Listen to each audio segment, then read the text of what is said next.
Alright, hello. Well, normally I do not stream on this day, but yeah, I got a work day off, so yeah, I got a day off today. Hey, Snappy. Yeah, I got a day off work today, which yeah, it's Monday for me because New Zealand time, but we have an Easter Monday, so yeah. Public holiday on Monday, so that's why I'm able to stream on this day specifically. And yeah, and I did also have Friday off before, but I was like busy with other stuff, so yeah. Anyway, I believe we can get started on the third episode, which apparently is a murder that takes place at the expo that was advertised in the third game of the first Great Ace Attorney game. The funny thing is, I always think I thought it was the first case, but no, it's actually the third case, because I mean, the third case of the first Great Ace Attorney game gave me tutorial, sort of beginning vibes compared to the actual tutorial case. Oh man, yeah. Hey Zane.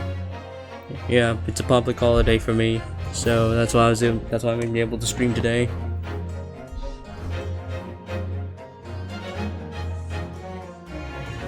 But yeah, anyway, without further ado, let's get this game going.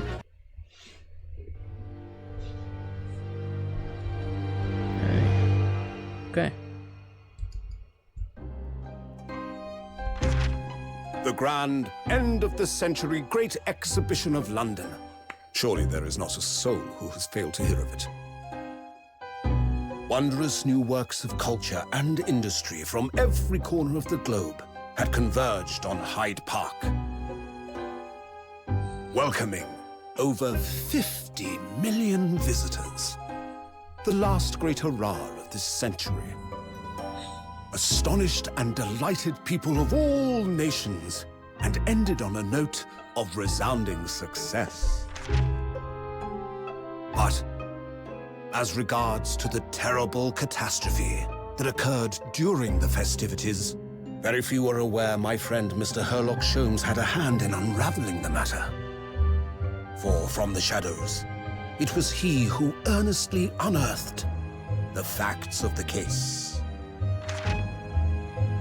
And like the centerpiece of the great exhibition, which rose high into the skies of Hyde Park, Sholmes's brilliant deductions, as clear and lofty as the Crystal Tower itself, brought the truth to light.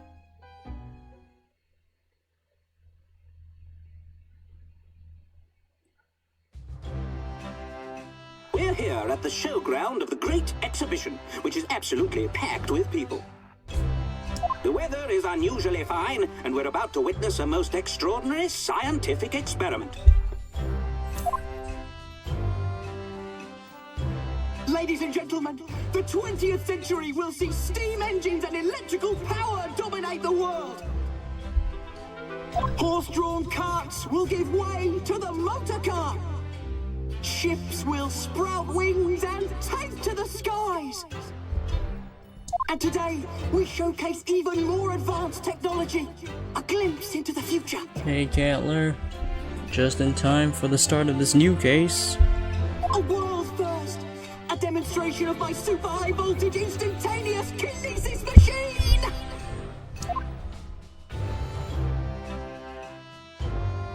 A man will literally be disassembled by a pulse of high voltage electricity and beamed to another location.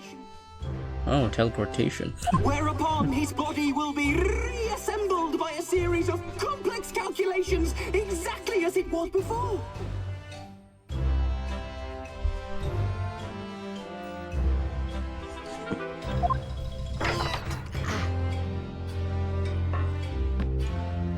Oh, this guy's about to get murdered. So, hey Ghoulie, and hey... In but a few moments from now. And you're gonna be maybe dipping in and out of today of the stream and covering. Oh, okay, gotcha. This gentleman will, in the blink of an eye, complete an incredible journey through the air. To arrive an instant later on the Crystal Tower behind you! Yeah, that guy's going to die.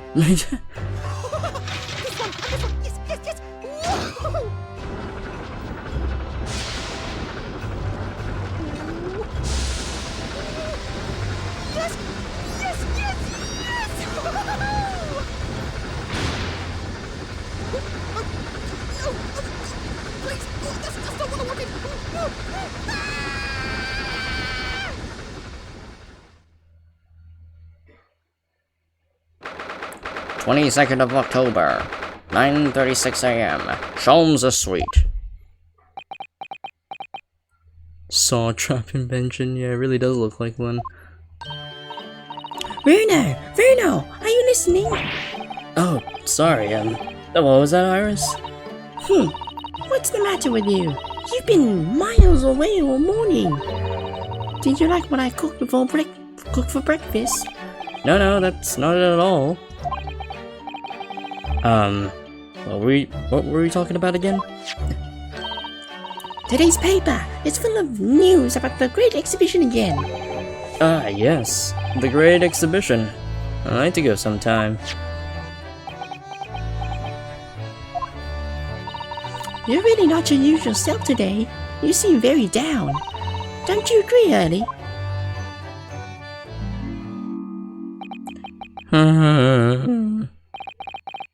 Did you say something, Iris? Oh gosh, you're even more down.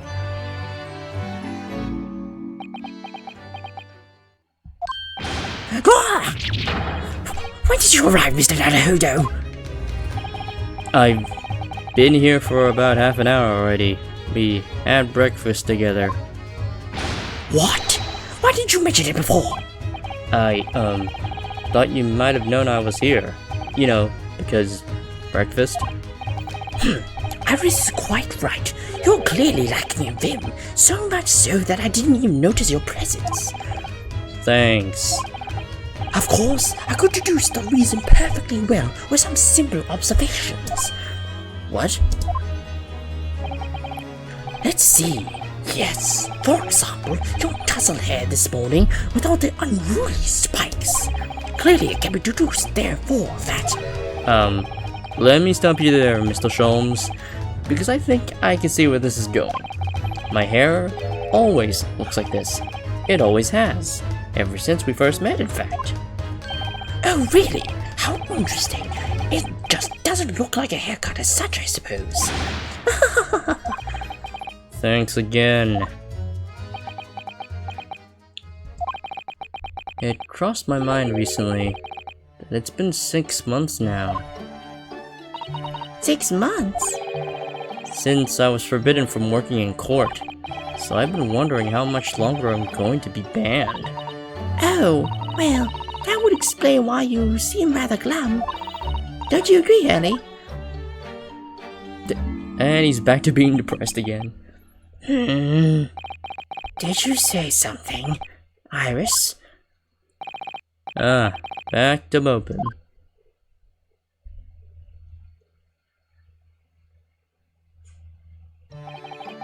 What's the matter with Mr. Sholmes today? He seems even more down in the dumps than me. I know, and the great exhibition has opened. You'd think you'd be excited. Oh, why don't we all go see it together? I want to, of course I do, but I can't. Not for the time being. Why not? Why not? Why not? Because I'm a great detective after all. So you're embroiled in some tricky case that you can't be distracted from. Is that it? I don't remember hearing that you're working on a case, Eddie. I suppose I should try to find out what's going on.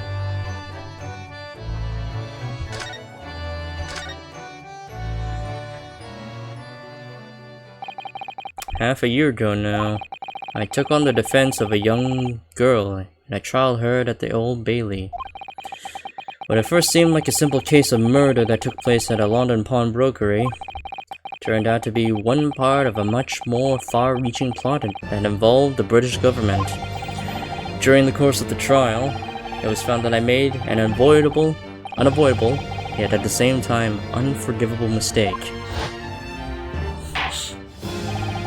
Words fail me. This situation is utterly deplorable. Mr. Naruhodo, Yes, my lord.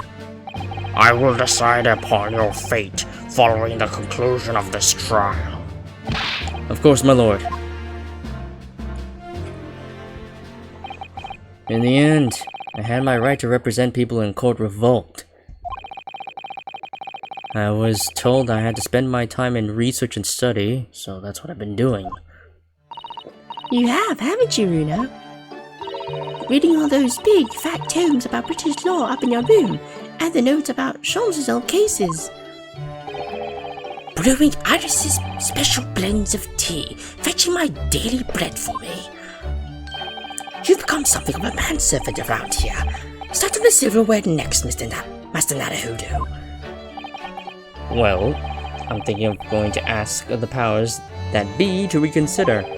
Specifically Lord Strongheart at the British Supreme Court on Whitehall. Lord Strongheart? Ah, the delightful Lord Chief Justice. Not my favorite fellow. He's not mine either, but he's the man I have to talk to. He's the only one who can grant permission for me to start working in the courts again. I came to Britain to become the best lawyer I could, and I can't do that just sitting around here. The whole of London has been swept up in this great exhibition, hasn't it? The most advanced science, the most modern technology, the finest works of art and feats of engineering. For the next 6 months, our capital will be showcasing these things, and the world will be watching. Oh, do you know what I'd like to do? I'd like to look down on London from one of those lovely balloons. Look down on... Do you mean those things? Fly? Yes, of course. They fly high in the sky and don't even need wings to do it. All you need is hot air. But how? How does hot air have anything to do with flying? It makes no sense. I can't understand it at all.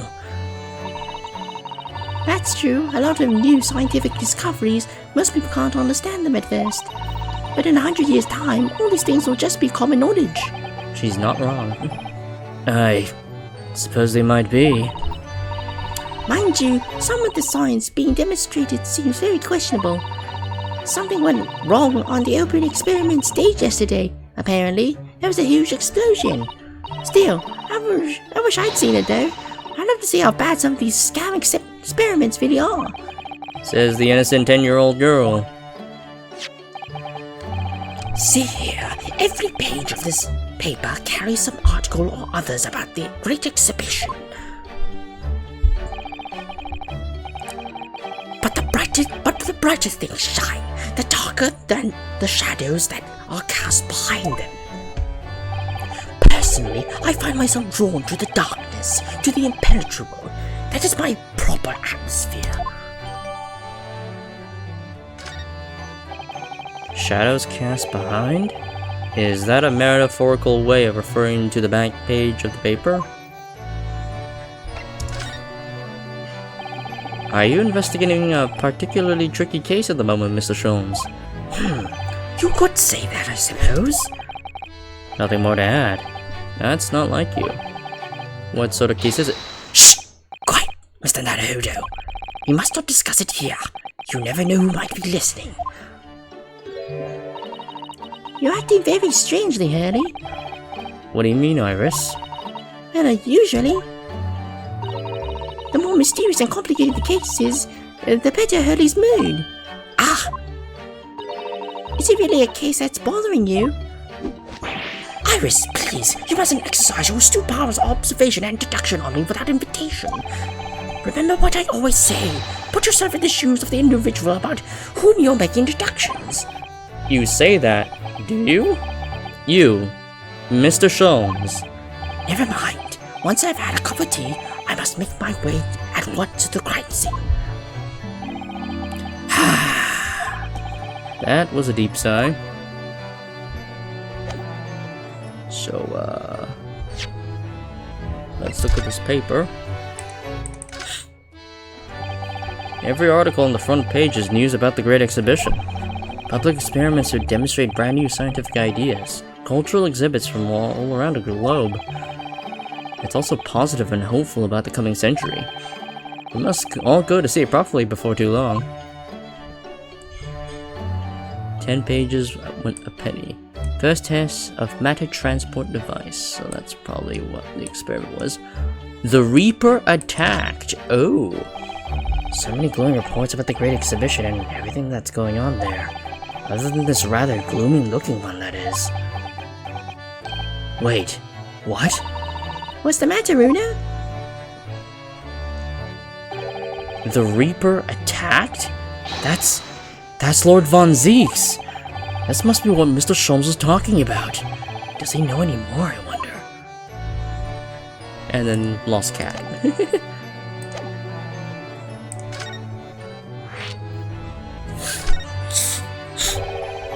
It says in the paper that Lord Von Zeeks was attacked. That's terrible. You know the legend of the Reaper of the Bailey, of course, don't you? Only two will, in fact. Yes. Prosecutor Barak Von Zeeks. They say that if the Reaper is the prosecutor in case, there's no salvation for whoever's in the dock. Even if the defendant is found not guilty. Once the Reaper has someone in his sights, one way or another, that person's time left on this earth will be short. London's finest rogues always find ways around the law. They'll stop at nothing to secure an acquittal at trial. Falsifying evidence, paying sham witnesses, threatening jurors, bribing judges. But even such devious tactics as these cannot save them from the hand of the Reaper. As you've experienced yourself, haven't you, Mr. Naruhodo? Yes, I've seen the Reaper's retribution at work. Many of these criminal rogues are reckless and quite unafraid to die. If a leader among their fraternity is seen to have been taken by the Reaper, retaliation like this does occur. Really, the capital has a never-ending supply of such scoundrels. So, do you mean Lord Von Zeeks has been attacked like this before? This isn't the first time? He's quite an accomplished combatant, you know. He doesn't take these attacks lying down, although it seems that his assailants were armed with guns this time. Oh my goodness! Is he alright then? Is Lord Von Zeeks hurt? My dear fellow, how on earth would I know? Well, in the article here it says, as to what of Lord Von Zeeks and his condition, all will be revealed in tomorrow morning's edition. Ah, I see. Well, we shall have to be patient then. No, I can't wait until tomorrow. In that case, you shall have to inquire with somebody in the know. But who? Lord Strongheart, perhaps. Oh, and he's in his outfit now. Well, I must be leaving now. Yes, understood. See you later, Mr. Sholmes. Ha! You really are a shameless liar sometimes, my dear fellow. What?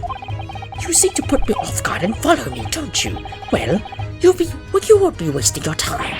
The thought hadn't crossed my mind. Now I'm wondering where you're going. Well then, see you later indeed. Listen to him. He's still laughing on his way out of the door. Oh, what is this outfit?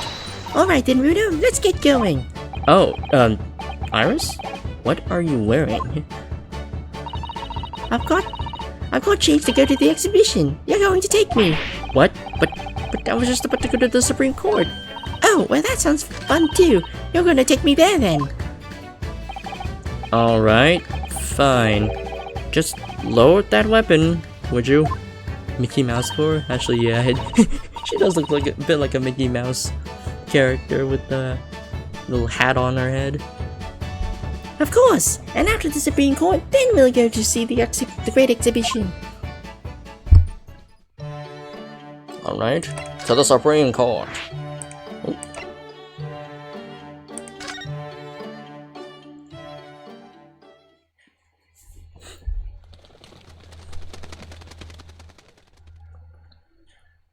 Man, there's just always birds sitting inside this clock tower. 22nd of October, British Supreme Court, Lord Chief Justice's office. It's been about 6 months now since I was last here, but some things never change, like the sense of foreboding I always seem to feel in this place. It doesn't seem to be bothering Iris at all, though. Oh wait, hold on, let me repeat that. It doesn't seem to be bothering Iris at all, though. She's happily reading over there. Well, she is 10 years old. Oh, I love this place. I always find so many interesting books here. Of course, I was forgetting that you've been here before. The time we came here 6 months ago. When Susanna-san was given the news that she was to return to Japan.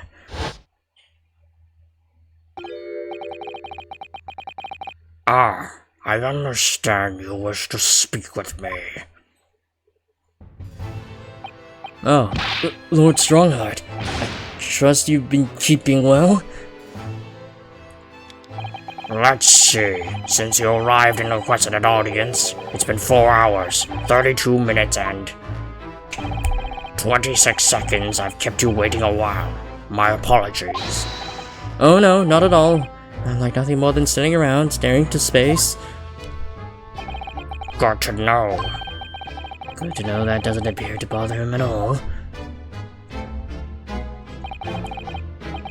My male Strongheart, Lord Chief Justice of London. He's the man who allowed me to start practicing as a defense lawyer when I arrived in Britain as a student. You need only savor the air for a moment in this grand office to understand his preeminent status. As you will be aware, the Great Exhibition of London is now underway at last. We're extremely busy as a result, policing the grounds, guarding the new technologies, dealing with petty crime. And furthermore, as of next month, we shall open the International Forensic Science Symposium. Oh, I've not heard about that. Investigating authorities from 40 countries around the globe will be taking part, including from your own land. Forensic science is the future. The world must embrace it. As we're the hosting nation, I have much to do, and it is my highest priority. If others may wait for my attention as a result, so be it. Well, it's nice to know where I stand. So, you wish to consult with me? Of course, I can very well imagine what this is about. Thank you for agreeing to this meeting, my lord. I want to be allowed to start working as a defense lawyer again in court. That's what brought me here today. But actually, there's something else playing on my mind, as it happens. Bruno, just take a deep breath and come out with it. Alright. I actually came here today to ask for your permission. Go on. 6 months ago, my right to work in a court as a lawyer was revoked, and I was told to spend my time studying. Obviously, I'm very sorry for what happened, but the thing is, it made me understand that what it really means to defend somebody under the rules of a foreign justice system. And I desperately want to have another go. Please, permit me to enter the courtroom again. Mr. Naruhodo. Yes? Here it comes. I'm sure you haven't forgotten your position here, have you? At best, you are a substitute for your compatriot. This was never your intended role. Well, that's true. The Japanese government actually sent my best friend on this study tour, not me. It should have been Kazuma. He was so determined to bring change to our own justice system at home. That was his calling. If that tragic accident hadn't happened, I wouldn't be here in this office now. Mr. Asogi was my best friend, you see. That's why I can't leave it unfinished. I have to fulfill his calling for him. Huh.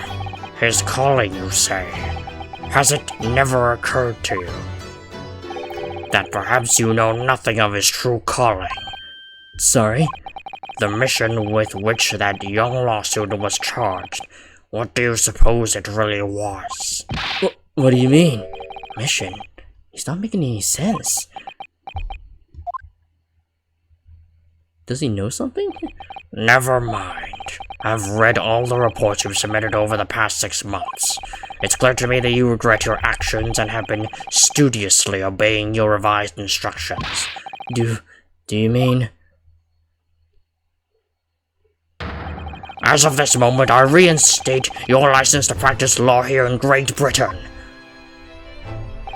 Thank you. Thank you so much. That's wonderful news, Runo. Yay! I get to have my job again. In fact, I believe I have the perfect case to mark your comeback. A curious affair. You'll consider it, I hope. Of course. Please, tell me more. You described it as a curious affair? Yes, that's right. I believe it was reported in the press. Are you aware that there was a serious accident at the Great Exhibition yesterday? Oh, no. Yes, I read about it. A professor from Germany tried to carry out a crazy experiment. Let me see, how was it described? Super high voltage instantaneous kinesis, I think? Instantaneous kinesis? As in, moving things with the click of the fingers? That's right. It's just what my herbal blend needs. A dash of devil may care. Whatever the serious accident was exactly, it's clearly captured Iris's imagination. It's an unfortunate business. A large explosion engulfed the public experimentation stage, and a man lost his life. A certain Mr. Odie Asman, an inventor and a well-known figure in society. A large explosion? A man died? The man responsible for the experiment was Professor Albert Harebrain. Harebrain? Okay. He was detained immediately after the incident, and is due to appear in court tomorrow. On the charge of murder. What? Murder? If you intend to take on his defense, you should hurry to meet with him at the prison. There is very little time left for you to carry out any kind of investigation. The Great Exhibition. A scientific experiment gone wrong. And murder? I feel out of my depth before I even started. Still. We should go to the prison straight away then, and try to meet with this German professor. Don't you think? Definitely. Ah, yes. One more thing about the case. There's a connection with our mutual acquaintance, the Reaper. Oh, with Lord Von Zieks. How? Well, first we need to get this one out of the way. All sorts of conferences have been taking place around the world to coincide with the Great Exhibition. And next month, the largest and most important of them all will take place at last. The International Forensic Science Symposium. It does seem as though criminal investigation needs to embrace scientific methods, doesn't it? Exactly! London, the global epicenter of culture, science, and wealth, now has a population exceeding 6 million. Sadly, crime in the capital is growing at a similarly startling rate.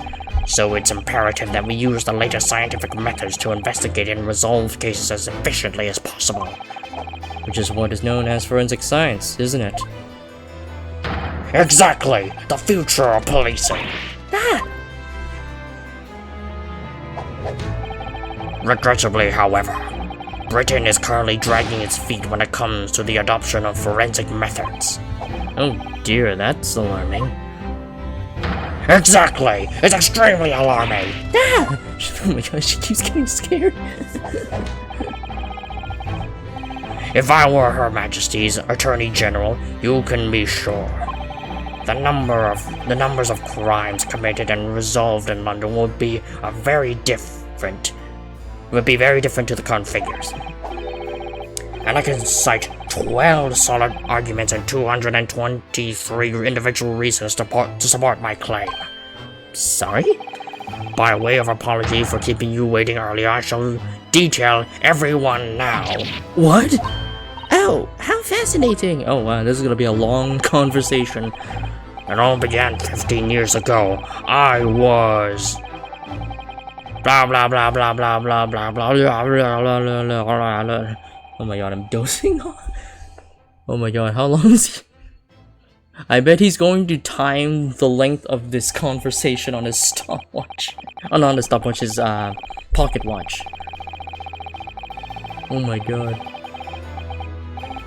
And that more or less sums up my feelings on the matter in the simplest terms, of course. Essentially, to formally establish a forensic investigation division within Scotland Yard. That is my mission. Oh, right, yes. That's wonderful. Exactly. Wonderful is precisely what it will be. Iris isn't paying attention at all. She's got her nose in another book now. Oh, is it over? Did you learn anything useful? I actually drifted off for the most part. He's surprisingly arduous about forensic science.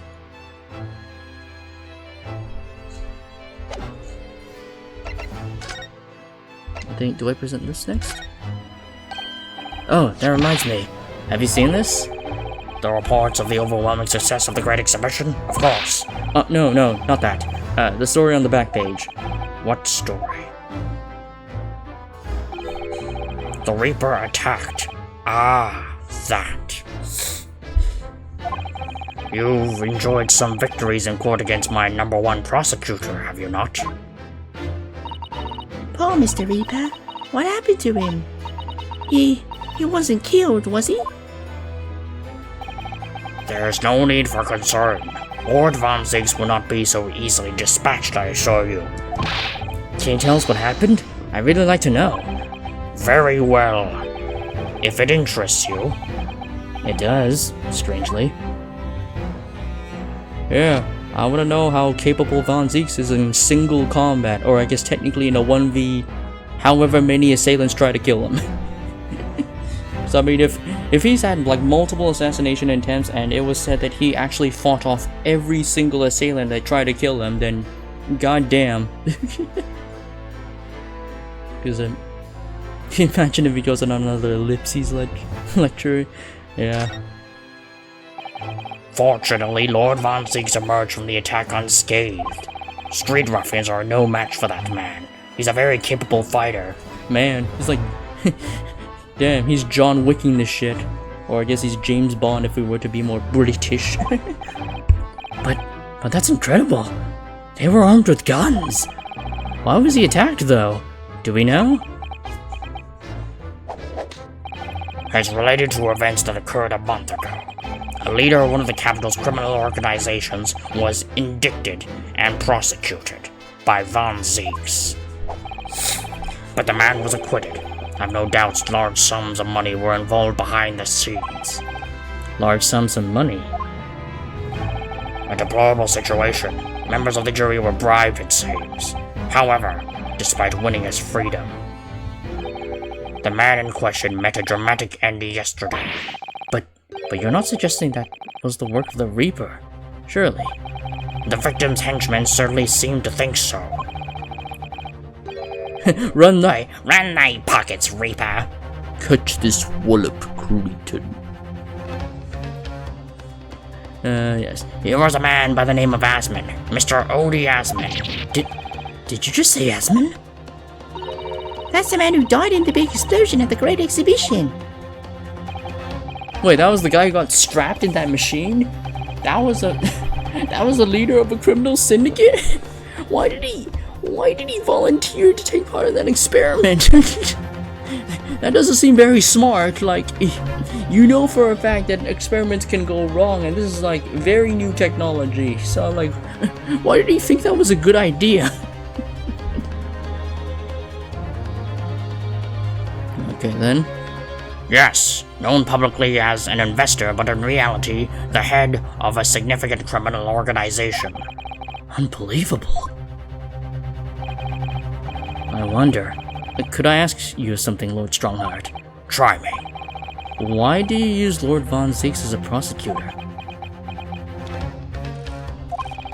All the criminals who manage to get off in court then meet with mysterious ends outside the courtroom, and fearful of that fate, they seek to strike Lord Von Zieks first.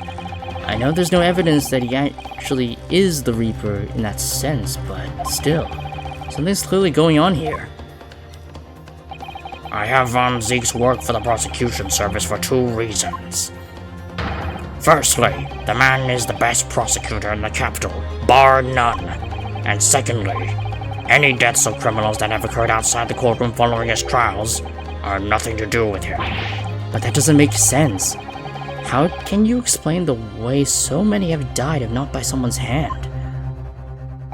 Von Zieks may have earned himself the moniker of the Reaper, but he is no killer, so he will continue to prosecute on behalf of the Crown. Unless he wishes otherwise, of course.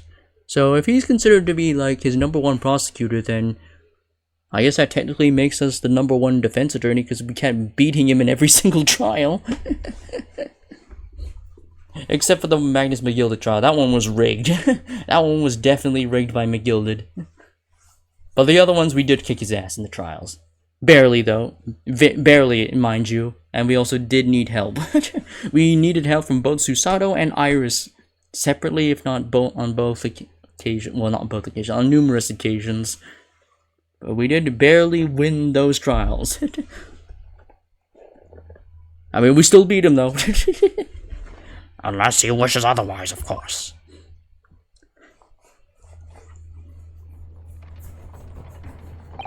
Well, I must be leaving for my next engagement. I'm already 11 hours and 16 minutes late. My colleagues may be starting to fidget. 11 hours late? That's quite something. The meeting had already started when I arrived back here for this engagement with you. So lateness was inevitable. Time stops for no man. I'm sure it stopped for me for me during those 12 solid arguments and 223 reasons. Oh yes, where would I find Lord Von Zieks now? I would assume he's at his office. Right, I'll go and ask him about the attack in person. I want to get this straight from the horse's mouth. Away with you now. I'm leaving Professor Hairbrain's defense entirely in your hands. Of course, yes. Thank you very much, my lord. That's the first time I see him do the dismissive wave like that. Neat.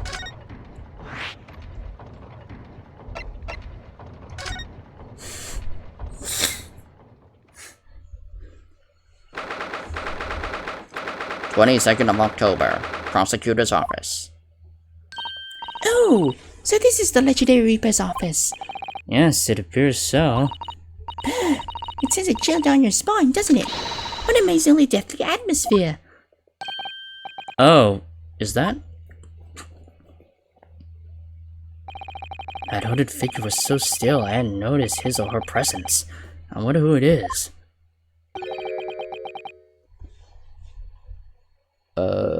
What voice do I give this mysterious figure? What are you doing here? Ah! Oh, that's Von Zieks. He's as unwelcoming as I thought he'd be. Actually, maybe even more so. Oh, I'm glad to see you're well.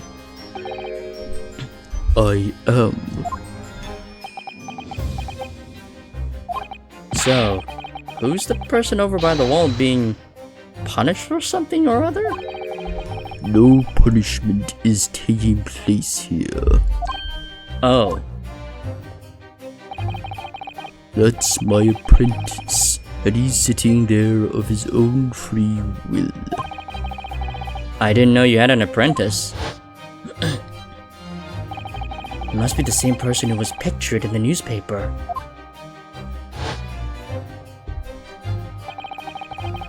He's very able in combat, a requisite skill for anyone under my tutelage. That's just one of my cult followers. Are you referring to the attack on the Reaper that was reported on the papers? The Reaper. I'd be interested to know the Reaper's true identity myself. Assuming that his, such a fabled fiend, genuinely inhabits our great courtrooms.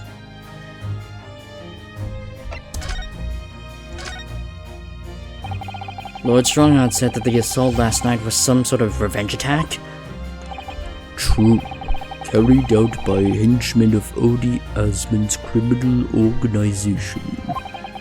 The investigation meant their arrest were imminent. Presumably some hoped to kill me before that happened. Odi Asmon. He's always masqueraded as one of London's most powerful financiers. A global investor. But his enormous wealth came to him by underhand means, via his criminal activities. And he used that money to buy himself a verdict of not guilty when he found himself in court, didn't he? Being prosecuted by you, Mr. Reaper. But that man got his comeuppance in the end. Yesterday, in fact, in extraordinary circumstances, it was a most unusual cause of death. I know about that. It was super high voltage instantaneous kinesis gone wrong. Mr. Asmon died when the demonstration on the public experimentation. My tongue twisted there. Ugh. Mr. Asmon died when the demonstration on the public experimentation stage ended in an enormous explosion. Correct. And you think I have some kind of divine ability to cause an accident like that to happen? Do you? Well, no. That does seem a little far-fetched. If this man really is the fabled Reaper, then he has to be innocent of this particular death at least. It's strange how this has worked out, isn't it, Runo? I mean, what with you taking on the professor's defense for the trial tomorrow? What? You're going to be defending him? Oh yes, that's right. Though I barely know the man's name yet, to be honest. Albert Harebrain. That's right. Do you know him by any chance? Of course. Actually, wait, is Albert is Albert Harebrain supposed to be German? Because in that case, it's not Harebrain, it'd be what? Harebrain? I'm not too familiar with the German language, so I don't know. He's a contemporary of mine. We were at university together. You're... What?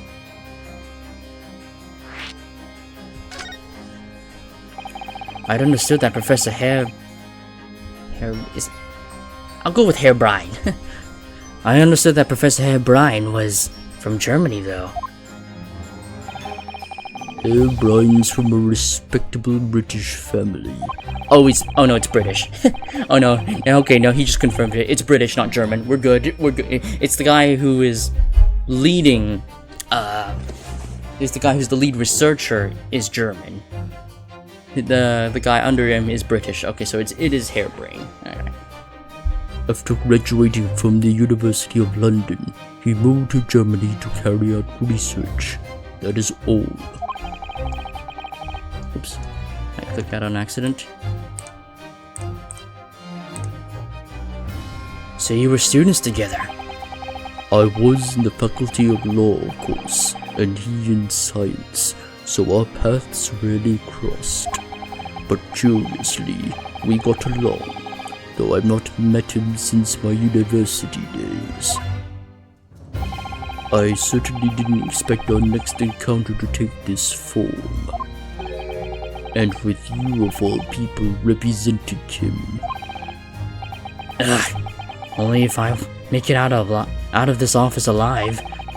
He's actually been charged with murder, it seems. Yes, I know, because the prosecution will be handled by me. By you? But you made it sound as if you and the professor have been friends. We are friends, it's true. Then why would you do this? If the Reaper is the prosecutor, there's nothing anyone can do to save him. He's doomed. He's cooked, Naruhodo. He's cooked, Runo. What's Lord Von Zeke's thinking?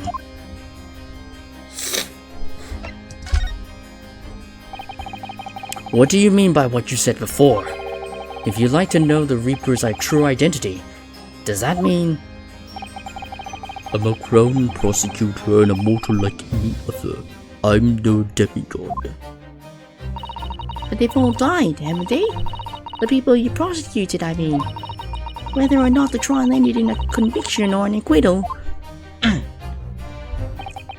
Those I prosecute are the vilest wretches of our society. People who without question deserve to be found guilty. The world is a better place without them. But...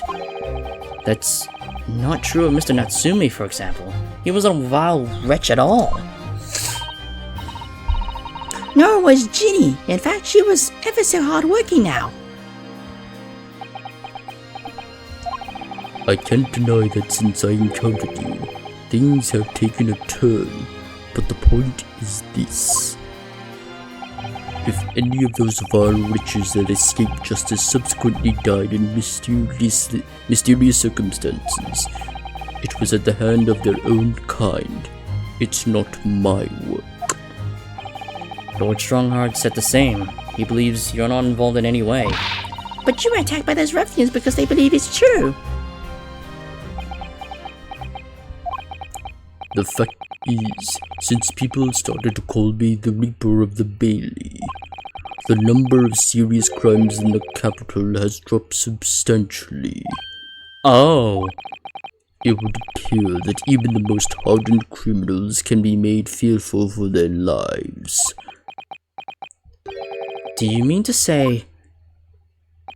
I mean to say that if my pseudonym serves a useful purpose, I adopt it gladly and with honor.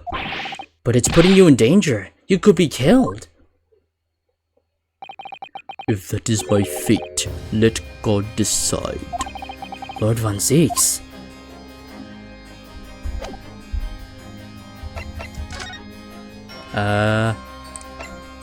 Presenter? Lord Von Zeeks, about the article in this paper. Yes. It seems there was a reporter nearby when that little skirmish took place. I had no idea I'd been photographed. It was careless of me. It looks as though it was taken after the people who attacked you had run away, though. Rest assured, the police have already apprehended every last one of them. But there's someone else fighting alongside you, it seems. And I think it's the same man who's sitting over there as we speak, isn't it? As I mentioned already, he's my apprentice. Perhaps you could tell us a little more about him?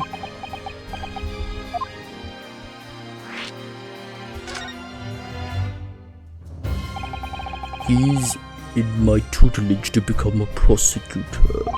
So you could say he's my apprentice, I suppose. Oh god damn it, another... Oh no, he's... okay, yeah, there's another bot. Oh yeah, there's another bot on my... well, actually no, my Automod got the bot already. We're good.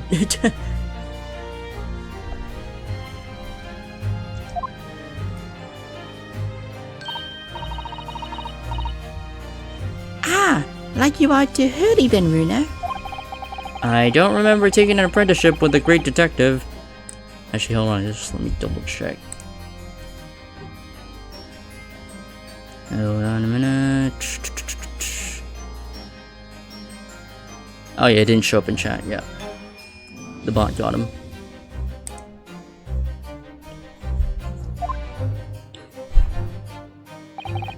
He's currently compiling a report about last night's attack. Ah, he's currently compiling a report about last night's attack.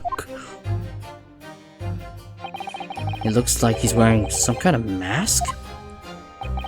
At Lord Strongheart's orders, nobody knows the man's face, or indeed his identity. But why would you agree to take on such a clearly suspicious individual? Lord Strongheart's orders again. He is not one for meaningless follies. There would be good reason for his actions. I hope you're right. Oh shit. Ah! The task is complete. Good.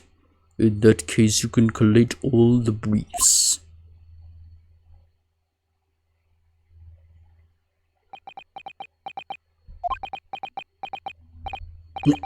Nice to meet you?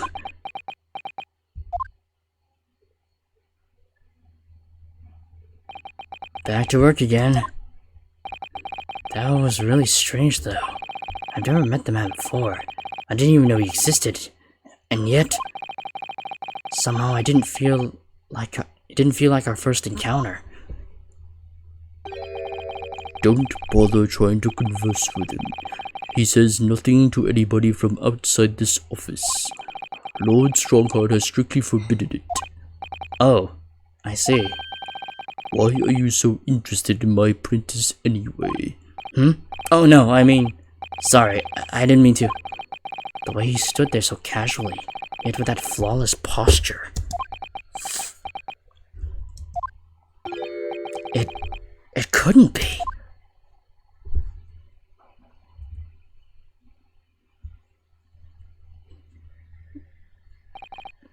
Ah, yes. There's something I've been meaning to ask you. Oh, what's that? That Nepalese man, is he faring well? Sorry? The one arrested twice in succession 6 months ago, with the stoop, and the mustache, and the jitters. Ah, Mr. Natsume, you mean? I'm not sure he'd be very pleased to find out you identified him from that list, Runo. He's fine, thank you. In fact, I received a letter from him by international post only the other day. I see. Well, I think we can end our discussion there, don't you? There's little time left before tomorrow's trial. I advise you spend it investigating the case. Yes, thank you for the advice, and for the conversation. I can't believe he's asking after Saseki-san. After a Nipponese! I'm not sure whether to feel happy about that or worried. I never imagined that Mr. Reaper would be friends with a mad scientist, did you? That's a turnout for the books. A mad scientist? Ah, you mean Professor Hairbrain? Yes, it might be worth quizzing the professor about his relationship with Lord Von Zeeks, I think. I'm curious. Let's,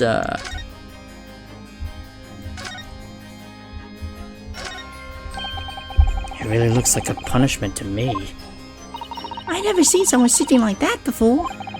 He hasn't moved a muscle since we arrived. Do you think perhaps he's dead? If he was dead, Runo, he wouldn't be sitting up, would he? Well, anyway, dead or alive, he's not overly approachable. Is he? Oh, wait. Well, anyway, dead or alive, he's not very approachable, is he? I don't think he's going to talk to us. He's not dead. Alright, to the prison. Away!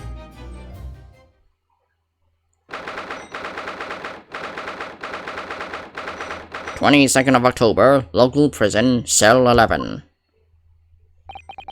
The warden said cell 11. That's this one.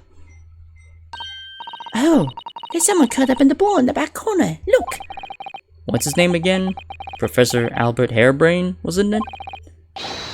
Excuse me, Professor Hairbrain.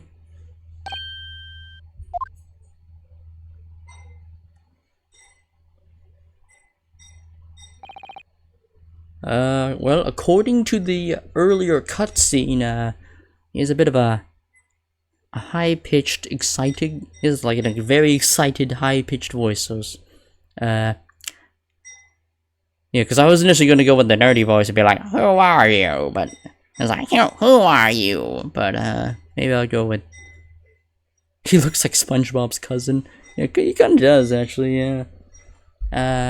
Who are you? Yeah, so, yeah, maybe something similar to, Iris's voice. Who are you? Who are you? Who are you? Who are you? I'm Ryunosuke Naruhodo. I'm a defense lawyer. A lawyer? Was it something I said? Ah, a lawyer, you say? Would you be here about the experiment? Are you going to defend my hypothesis? Your hypothesis? Sorry, I don't... Yesterday's demonstration! That magnificent demonstration was... It was an out-and-out success by anyone's calculations! But despite that, no one listened. No one lawyer believes in the science. What is explained, they all leave at high velocity.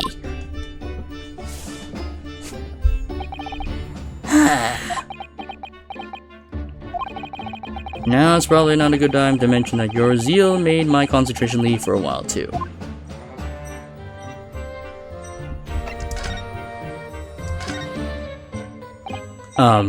You mentioned the demonstration yesterday. The papers have called it a spectacular failure. After all, a man died in the explosion, didn't he?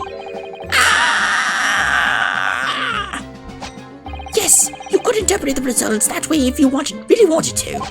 Well, I suppose in the strictest sense, the experiment was a failure, but at the same time it was a great success. You've lost me. I saw it with my own eyes, right in there in front of me. Mr. Asman was spontaneously disassembled. Until then, everything was going exactly as my calculations had predicted. At that point, he should have been beamed to the Crystal Tower by instantaneous kinesis. However... The machine exploded and Mr. Asman in fact perished? Yes, I can't deny that part of the experiment was a failure. So what you're really saying is the large explosion that killed Mr. Asman was an accident, correct? But the bigwigs had you arrested on suspicion of murder. I was responsible for the man's death. That is the immutable truth here. It wasn't a failure, I sent him to the afterlife immediately. Instantaneously, yeah. And for that, I wish to be punished at once. But... Murder? Never in a million years! It was an accident, simply an accident. I see. Haley and I were talking this morning, you know. He said the situation would change completely depending on whether it was treated as an accident or murder. How exactly? Well, if it really was an accident, then the professor's machine would be kept in protective custody. On what grounds? Ah, yes, it's newly established here in Britain. The Special Dispensation for Scientific Equipment Act. That one passed me by. But if the case is treated as murder, then they'll say my machine was the murder weapon, and they'll be able to pour over as much as they like. If they examine it in detail, they'll find out how it's made, and then they'll be able to copy my idea. My precious hypothesis will be stolen. The machine must be protected from that at all cost. That's why it's imperative this whole incident is shown to have been an accident in tomorrow's trial. Ah, I see now.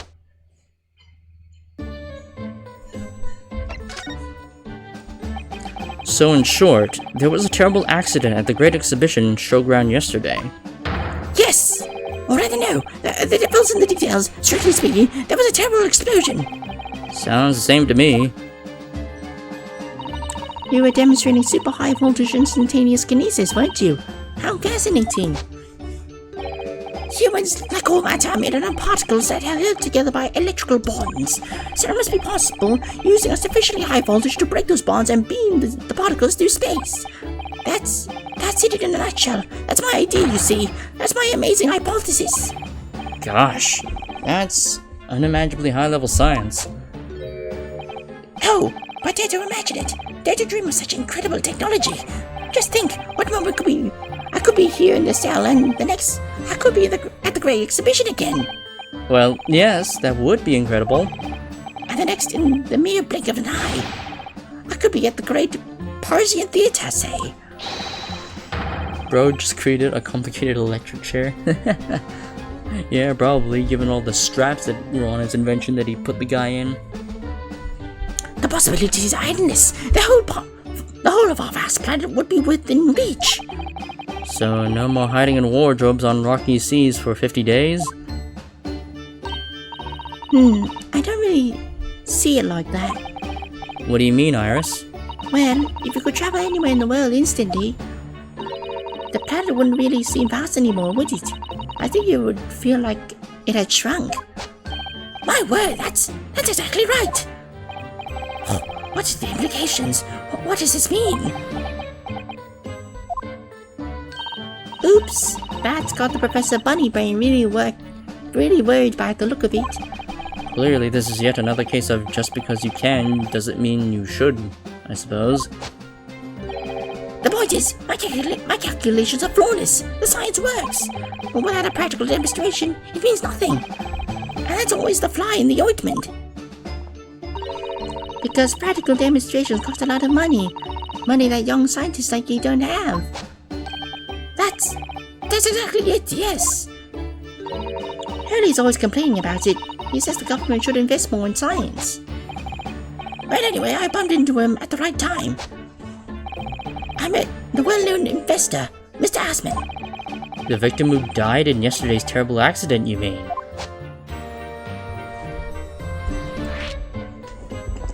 So I'm guessing that guy must have invested in his experiments, but my guess is somebody sabotaged his experiment to be a murder. Yeah. You met the Reaper. I understand Lord Von Zieks is a friend of yours from your university days? Yes, that's right. He was studying law whilst I was studying science. What was he like back then? A good question. Unassuming, gentlemanly, and all around nice fellow, really. Sorry, I think you misheard me. I'm talking about the cold-hearted, merciless prosecutor, Barak Von Zieks. What was he like when he was at university? Talk about a leading question, Bruno. As I said, an unassuming and extremely pleasant gentleman. After all, he is the little darling of the Von Zieks family, with all its great aristocratic origins. I didn't realize he had quite such noble blood. Little darling? It was a bit of a shock when I came back to Britain and learned that what he'd become. The Ripper the Bailey, no less. Yes, that's right. I did hear, though, that there was a very big event in his life that completely changed him after graduation. Really? What sort of event?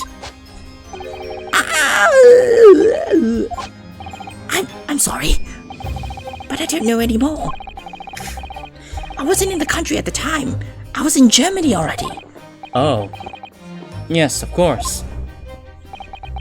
Maybe he's heard all about the Reaper. I really don't have the heart to tell him that Lord Von Zieks will be the prosecutor in court tomorrow.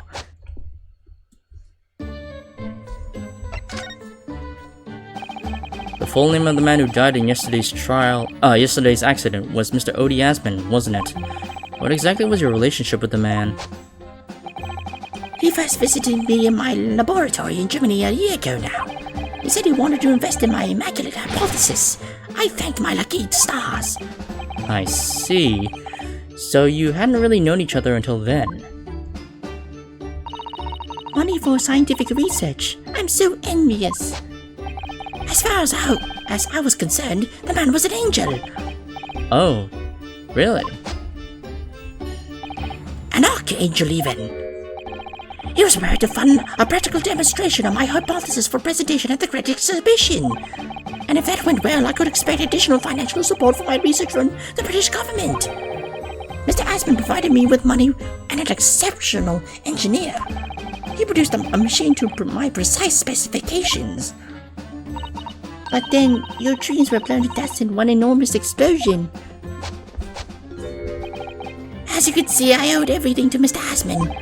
I would never, ever have thought of taking the man's life. Well, he seems genuine enough. I don't think he's lying.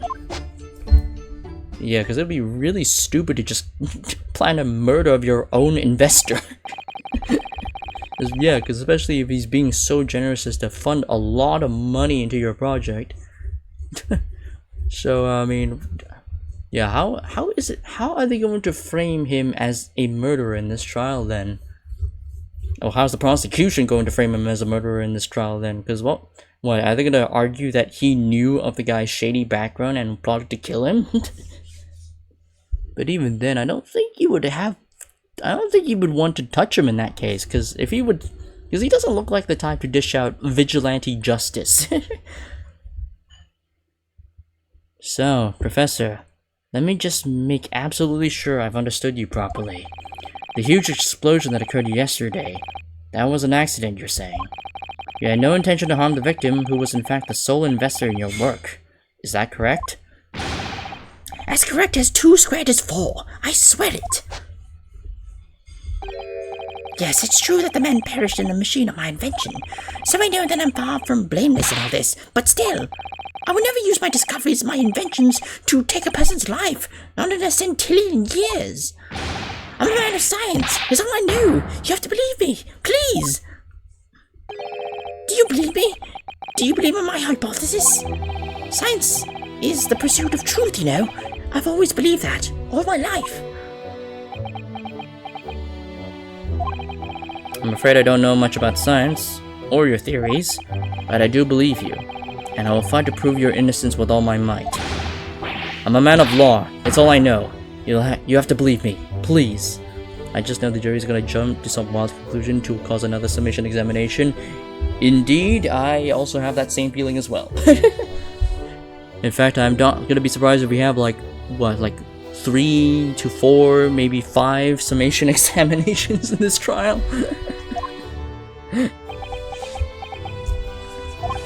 When I went to live in Germany after I graduated, I learned something very important.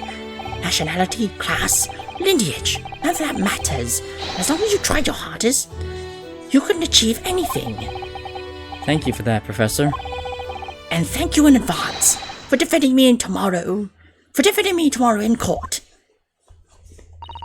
Alright, Runo. It's time. Time to visit the Great Exhibition. Sorry? Well, that's where the incident happened, isn't it? Yes, I suppose that's true. Time to investigate at last. Oops. Oh, no, I didn't mean to hit that. I meant to move. Here we go. 22nd of October. The Great Exhibition grounds. Foot of the Crystal Tower. Ugh. The showgrounds are a little too big for my liking. We've been walking around in this dense crowds for 2 hours now, and I felt myself swooning 3 times. There are a lot of people, aren't there? I've almost been trodden on 3 times too. Be careful, won't you, Iris? Don't let go of my hand. We finally made it through the throngs though, by the look of it.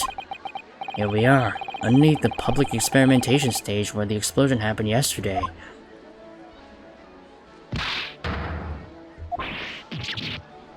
What? What's that? I hear voices from up on the stage. It sounds like an argument. Right, I've had it with you this time. I'll murder you. I'll arrest you in a minute. Oh yeah? Go on then, Spectre. Give it a shot. You ain't got no evidence and you know it. Wait, I know those voices. You are a cheeky little mouth, you young lady, but a night in the cells will teach you some manners. Just try it, I dare ya. If you want that bag of chips rammed down your throat. Yahoo! Grexy! What are you doing up there?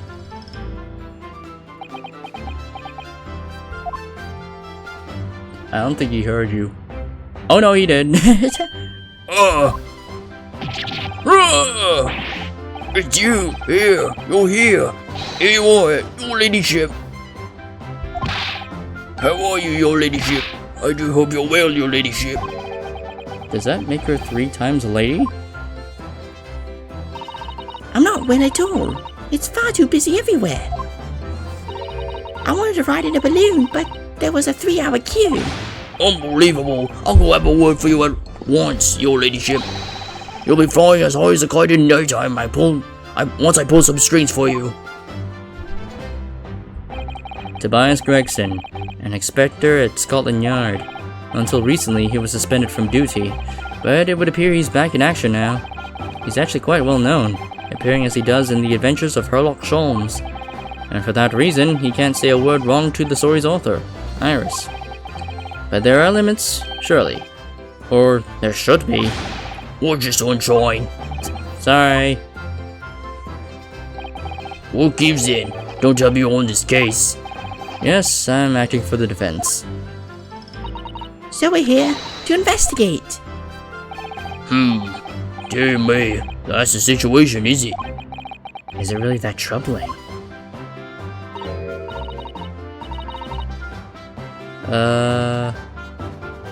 Is that Ginny? And Mystified Bob, is that all you got? Yep, that is her. You're a lawyer, ain't ya? You could stand to carry a bit more copper around your pockets, Mr. Naruto. Oh, she just pickpocketed me. What? Hey! That's my last bit of spending money, that is! You gonna have it back, but I'll have to charge you for all the bother. 3 bob. This is Gina Lestrade, a pickpocket, or diver, born and bred in the East End of London. Is it just me or is her outfit a bit different in this, in Great Ace Attorney 2? Actually, hold on, let me Google it. Great Ace Attorney 1, Gina Lestrade. Oops.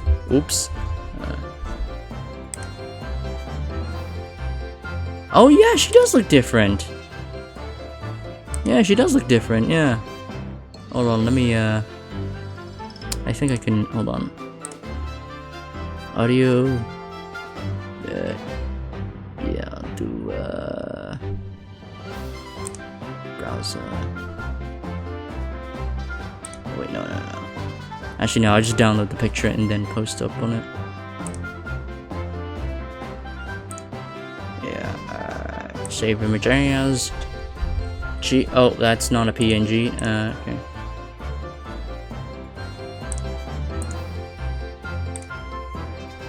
That's also not a. Okay, what the fuck? I'll just show my browser. Yeah, I'll just. Hold on, can I change it? No, I'll just. Yeah, hold on. It's been a while since I did this. Image showing URL.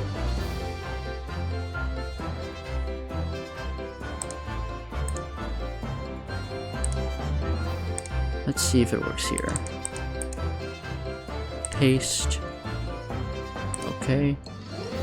Ah, there we go. Yep. Right here. I don't know if you can see it on stream. Hold on, let me check. There we go.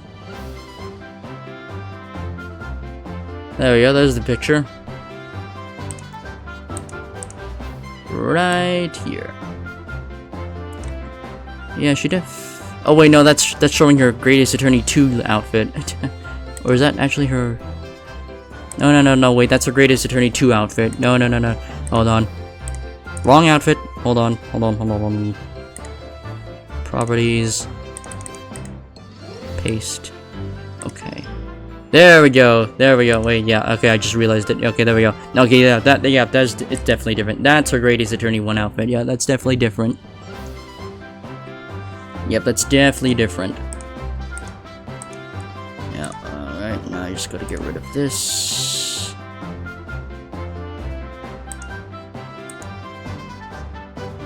Remove. Yep. Yep, that's Gina Lestrade in her new outfit.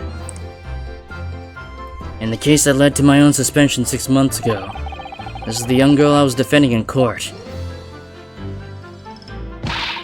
What's your problem there, Odo? Diver? Pickpocket?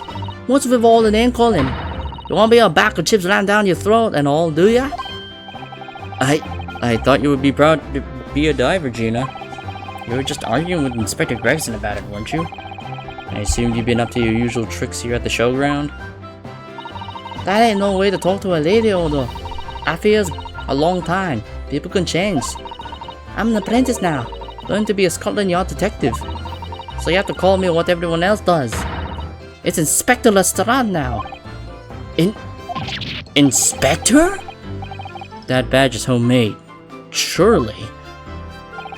The inspector part isn't entirely accurate. No one calls her that. For what it's worth anyway. Investigating's off the cards for all of us. What's that supposed to mean? Right, well, I'll be back up top. You hold the fort down here, right? Right, sir. Oh shit. Wait, she actually became an inspector, or at least like an inspector in training. Damn, how the hell did she manage to land this job? She has like, well, I mean, her criminal background is pickpocketing, so I'm like, oh, I'm surprised they even let her on the force. This raises a lot of questions. Actually, now that I think about it, actually, yeah, now that I look at her outfit, she actually resembles, another Ace Attorney character.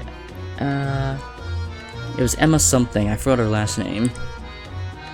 Yeah, because she has a similar outfit. Except it's more of a lab coat, but, I mean, yeah. It's similar, but, yeah. Yeah, anyway. Gina might be her ancestor. I forgot her name. I forgot her last name, but I know it started with Emma. It was 8 months ago now that I first encountered Gina, in connection with a case I was working on. At the time, she was living in the East End with a group of other orphans. She helped all of them survive by pickpocketing, but then she got embroiled in a murder. I had a lot of time to think in prison. I realized I couldn't go on like I was. The diving weren't working out. Oh, I'm so pleased to hear it, Ginny. Well done. So, you went from being a pickpocket to a detective. You got it. Good, innit? Inspector Lestrade. Sounds something out of a book, eh? Talk about a sea change. And then there's honest old man to think about. I was his father, you mean? Yeah, I promised her, didn't I? I said I'd get all the police forces around the world to pull out all the stuff looking for him. Just a small promise then, nothing serious. Oh, Ginny, you're so sweet. Yeah, man, we really need to tell Iris that her dad's dead. That her father was murdered in Japan. In a murder that we were involved in. That I was framed for. Man, somebody really needs to tell her. My god. Oh, Ginny, you're so sweet. So anyway, that's how come and I had to go and test that.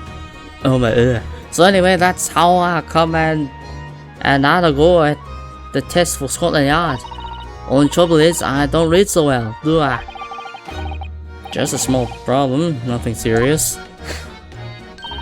And that's when Hurley approached Gregson and asked for help. So the inspector said he'd take full responsibility for Ginny and make her some sort of apprentice. That was very magnanimous of Inspector Gregson. And brave. Well, you know Hurley. He enjoys finding ways to make people do what he wants. The great detective likes digging for dirt, in other words. So, the long and short of it is, if you've got questions about the case, you can ask Inspector Lestrade. Right then, Inspector. Actually, there's still a big mystery surrounding Gina, isn't there? Oh, what, Runo? What? Well, 6 months ago, Gina was a defendant in a trial prosecuted by the Reaper. A trial in which she was found not guilty, and yet here she is still. I really like they read the accents, but man, I don't know what... I was reading some of the time. Yeah, fair enough. Come on! You're still not on about that, are ya? The Legend of the Reaper, or whatever it's called. God, you don't have worry, Odo. If I didn't have worry, there probably wouldn't be a whole lot of you left. It's like I told you before, ain't it? The Reaper's kinda like I'm upstairs, so he knows what I'm like on the inside. That I ain't done nothing wrong. Nothing wrong might be stretching a point. What about Mr. Natsume in Japan? He's perfectly fine, isn't he? Well, that's true. Perhaps the Reaper is more discerning than I thought. Exactly, so I ain't worried. I'm totally fine.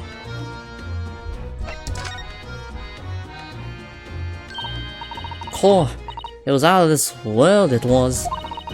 The brainy bloke pulled a bunch of levers on this machine, and suddenly it started billowing smoke.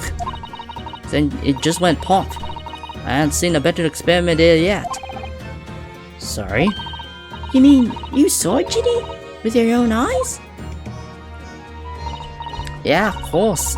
The boss is in charge here, ain't he? Of course he keeps everything running smooth, I mean. The boss being Inspector Gregson, I suppose. That's going to take some getting used to. So all I have to say is that I'm on duty and I can do whatever I want to. Get this, I was up on one of them flying balloons when it happened, watching it from above. No, you're so lucky, Ginny. Maybe I should join Scotland Yard too. Yeah, do it. You know how to put the boss in his place already, right, Alice? You have no trouble at all. Letting a 10-year-old be a part of the police force, oh god. Actually, how old is Ginny? Is she in... Oh, she's 18. Okay. Because I'm like, how old is she? Yeah, how old do you need to be in the force? I'm like, okay. 18's considered to be adult in, like, what? In old London? Maybe.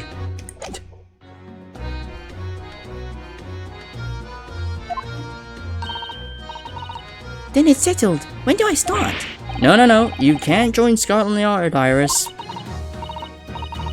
Well, see, anyway, what I don't understand is this. If the machine exploded so spectacularly, how can Professor Bunnybrain still be claiming that his experiment was a success? Oh, that. Well, it was a success, in a way. It was? How can it have been? Surely after the whole machine blew up, no one could call that the experiment a success. It's like I said, it did sort of work. I mean, yeah, there was a lot of smoke and all that whopping great bang. But where do you think they found the victim's body, eh? In the Crystal Tower over there. What? In the tower? Oh, I'm guessing his body got flung straight into the clock tower. Or not the clock tower, it's straight through the window. You can see it for yourself, can't ya? Up there above the scaffold. Oh, where all the glasses are broken, you mean? Yeah, the cage what the victim got in to start with. Really did get beamed through the air or whatever and landed all the way over there. So, you see, it did kinda work, didn't it? What? I don't believe it. I mean, I don't get the ins and outs of it, but anything's possible, right? With science. Oh, I tell you what, you're gonna have this. It's a plan of the experiment they drew up at the yard. Are you sure? Yeah, go on. I had 3 bob off here before, so fair's fair. Yes, I didn't actually give that to you, did I? Okay. So let's take a look at this evidence. Okay, so this is basically the map of the experiment. So I'm guessing the victim was like strapped up around here, and then the explosion just yeeted him through the through the window.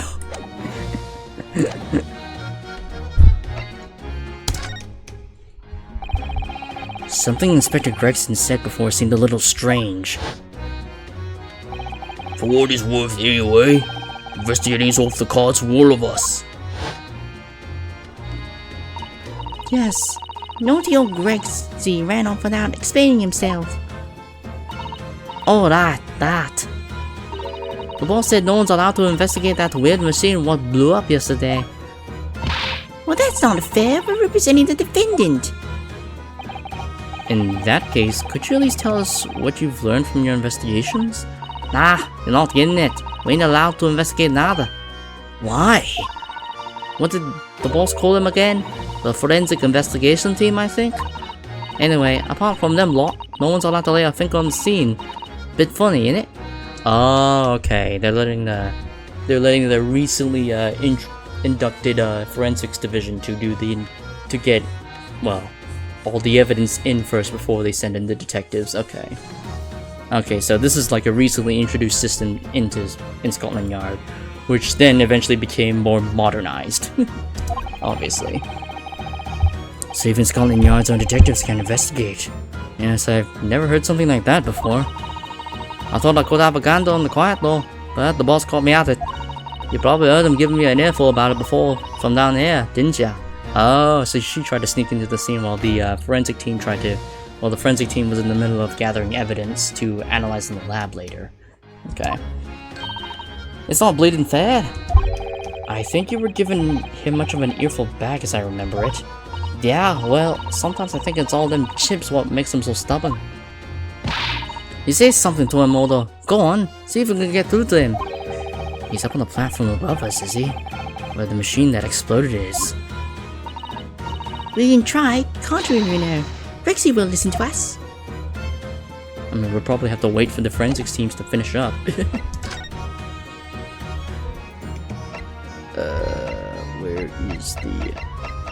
Oh, I think we're supposed to go through... Hold on. Examine... Oh, I think we go up? Oh no, we should just go down, I guess. The stairs obviously lead to the stage above.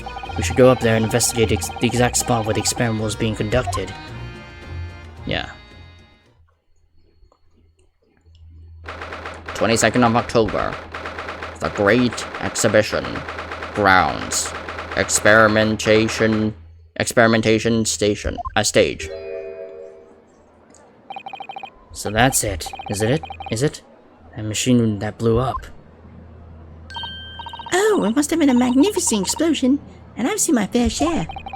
You've seen, like, things like this before, you mean?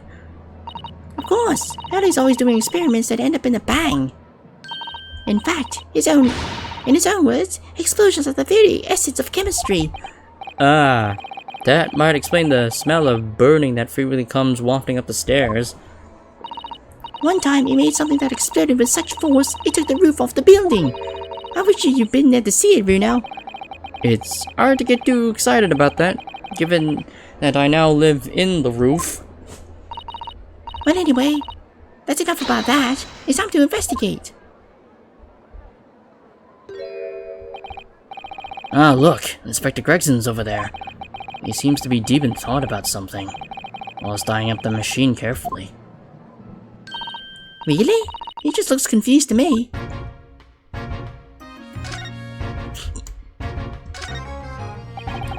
It ripped itself apart magnificently, didn't it? Magnificently and mercilessly. So someone stands in the middle of the machine to be disassembled and then beamed through the air. Yes, beamed. Not blasted. That's the point. Yes, that part's crucial, really. Is something like that even possible though, Iris? Oh, Bruno, I'm just a child. How should I know? A child when it suits you, you mean? From what I can tell, I think if you were to pull this lever here... Stop! Don't touch that! was practically instantaneous kinesis the way you just flew over just now, Gracie. Please, your ladyship, I didn't mean to startle you, but I can't let you touch anything up here. So sorry. You can have some of my special blend to make up for it.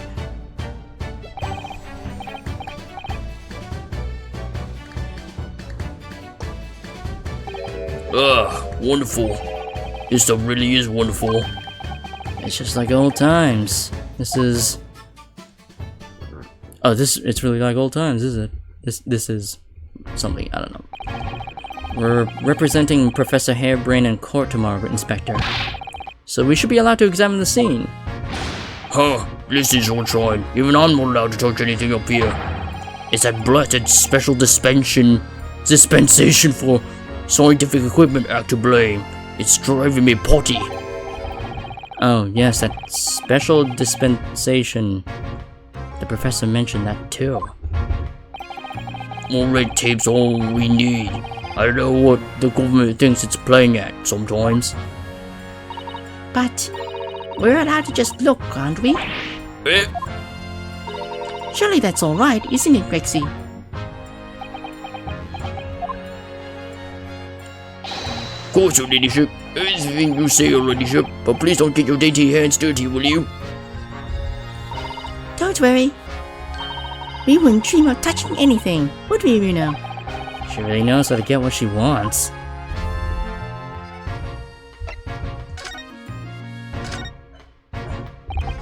Using high voltage electricity to somehow disassemble a man's body, and then beam him across to the Crystal Tower.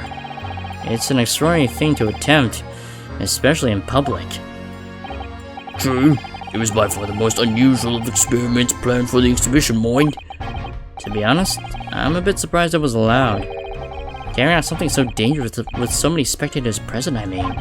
The government's doing everything it can to promote new science and technology at the moment.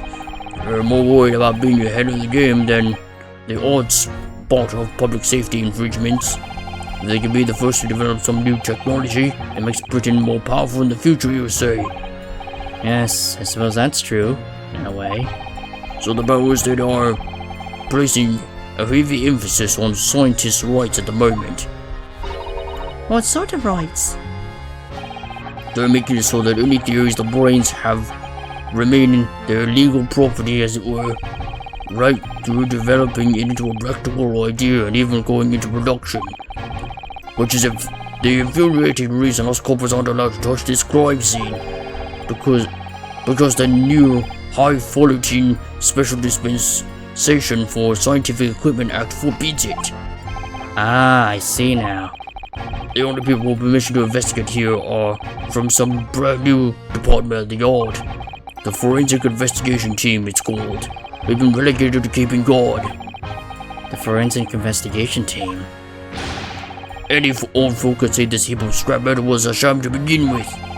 But just because it says scientific equipment on the paperwork, we can't do a flaming thing with it.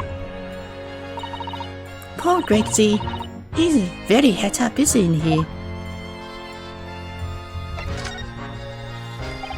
Remind me again, what's this new legal act that means we're not allowed to touch the scene here? Aren't you having at me, Sunshine? It's a special dispensation for Scientific Equipment Act. Yes, I think Kelly mentioned that recently. With a real twinkle in his eyes, I remember. I'm sure he did, your ladyship, I'm sure he did. Passed especially for this great exhibition it was. All scientists have to do is present their ideas or inventions to some suits in the civil service. And if it gets rubber stamped, that's the guaranteed rights to maintain the invention's confidentiality. What does that really mean? Think about it. Think of all the work-changing new inventions on display every day at this exhibition. Although, a good half of my little cobblers, if you ask me, put forward by shammers like yourself. Thanks for that. Oh, I love how absurd some of the inventions here are. It's all so fun. So you call me a shammer? I literally just got off with several acquittals in almost... Actually, no, in every single trial, actually. Just ignore the Magnus McGilda one. That one was rigged. It might be fun to you, but a member of the force has to be present at every single demonstration. Can you imagine, eh? Hang science, that's what I say. It's like, how dare you call me a sham? I literally just got a not guilty verdict for like every single trial. I doubt I'm not a sham. Okay, maybe for the Magnus McGilded one, because that was so rigged in his favor that he set up so much shit to get himself off without a guilty verdict.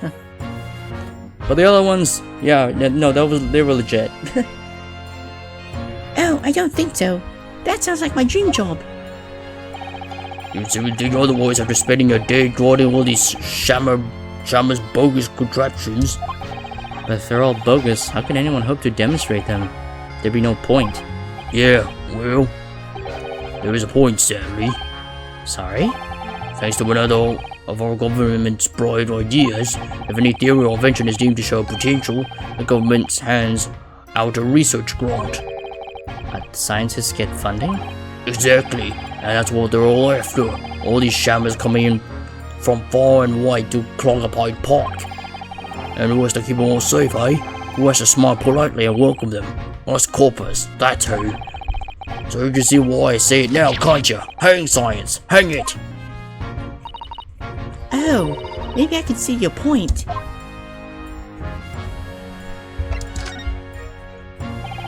Apparently, Professor Harebrained lives and works in Germany, now conducting his research. That's right. Came back to Britain especially for the Great Exhibition, as I understand it. Probably after one of the government's research grants. Actually, we learned something else about the professor earlier today. About his time in further education. It turns out he was at university with someone we both know. Lord Von Zieks. What's that? That's news to me. But if Von Zieks matched the prosecution, then, as the accused, the professor's fate is... Sealed? Because the Reaper will get him one way or another? Blimey. That man's beyond me. I don't know what goes on in that head of his. Talking of Von Zieks, this morning's paper ran the story of him being attacked. Read that? Oh yes, but Mr. Reaper is completely fine. Nothing to worry about. Yes, right. Glad to hear it. Still, the Reaper, huh? How long's that business gonna keep up, I wonder?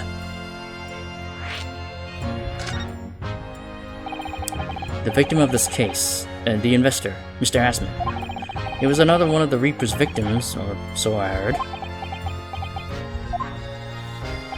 Lord Baron Von Zieks is a top-class prosecutor.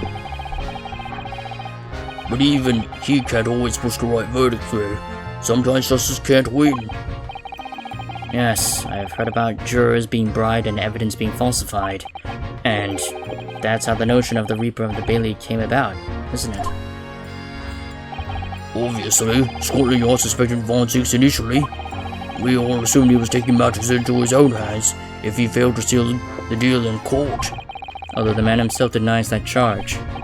Well, we've done a very thorough investigation, and the conclusion we reached is that Lord Von Zieks is in no way related to the deaths of those people outside the courtroom. There's no question in my mind. I stake my reputation on it, I would. But if that's true, then how do you explain it? All those defendants couldn't have just coincidentally died if nobody killed them. I know that, but I can't explain it. It's a mystery after all, isn't it? That's the whole point of the Reaper. Professor Harebrained mentioned something else. He said that at university, Lord Von Zieks was a totally different person, easygoing and kind. You what? He said that it was after they both graduated that something happened to change the man. Do you have any idea what it was? No clue. Really? Look, I've got my hands full wash over this frustrating crime scene. Why don't you go and make a nuisance of yourself elsewhere, eh?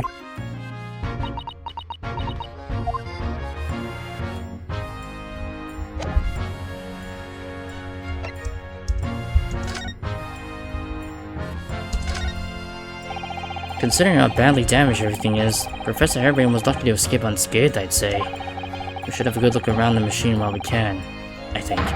touch anything I'll make sure I'll kill you before I show myself up, you hear? I won't touch a thing, I promise. So please, spare a thought for your digestion. Anyway, do you really think this machine could actually disassemble people like the professor claims? Yes, looking totally incredulous. Give it a rest, sunshine. If you were allowed to examine all this bloody scrap metal, maybe we could answer that question. But we can't we? Because of the annoying rules, you mean? Exactly, the annoying obstructive flaming rules. Oh, look at the base of the machine there. Oh yes, there's a tool of some kind poking through the wire mesh. It's a screwdriver, I think?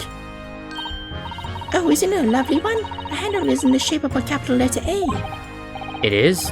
Oh yes, you're right. What's the matter with you? Don't touch anything, I said. Touch anything, I'll make sure I kill you before I show myself up, I said. Yes, I understand. Sorry. I touched it a teeny weeny bit. But Grexy, I'm very curious about this screwdriver. Really, very, very curious.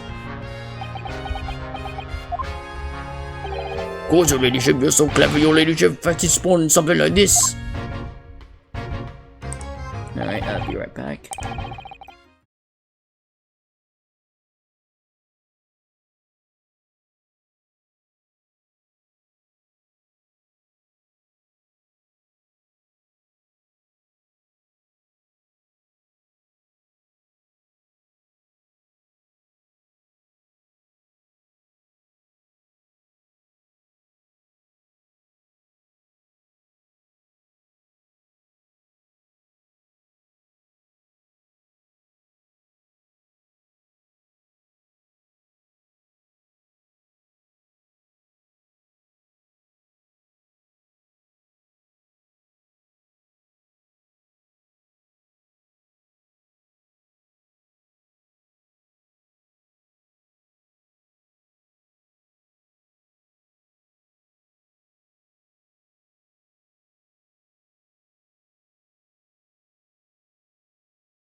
Oh, okay. Good night, Snappy. Yeah, I intend to end the stream after we're done with the investigation phase. But I'm afraid I can't let you have it. But Reno found it first. I assure you, I'll investigate it thoroughly. He's gone off with it. That was very mean, I'm afraid. Inspector Gregson is going to make a very clumsy and embarrassing mistake in the next month's installment now. Poor Grexy.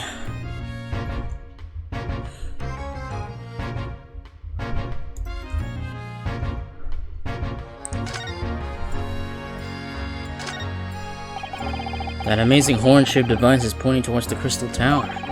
I suppose once people are disassembled by the machine, they're shot out of that thing to wherever they're going. I don't think you're supposed to shoot anything, Reno. You're set up to beam people to the Crystal Tower, where they'll be reconstructed in their original form. Well, I don't like the look of it. If it was amazing as it looks, the accident wouldn't have happened in the first place, of course. I suppose that's true, yes. But nothing ever goes according to plan, does it?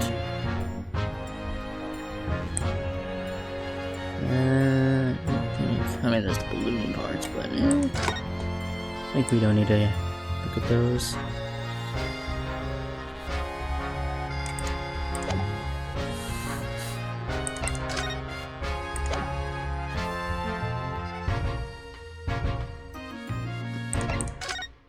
Actually, you know what? I think we probably have to investigate everything.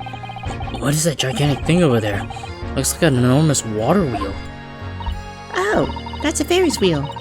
There'll be people riding inside those little cabins here, as you can see. Why? Well, they rotate nice and slowly, so it's a wonderful way to see the surrounding scenery. Wait, it's turning? But it looks completely still. Yes, that's because it's turning so slowly. One complete revolution takes about half an hour. So if you're man enough to go in one, it would be more fun to whiz around fast, don't you think? I feel as though you might just invent a new sort of ride there, Bruno.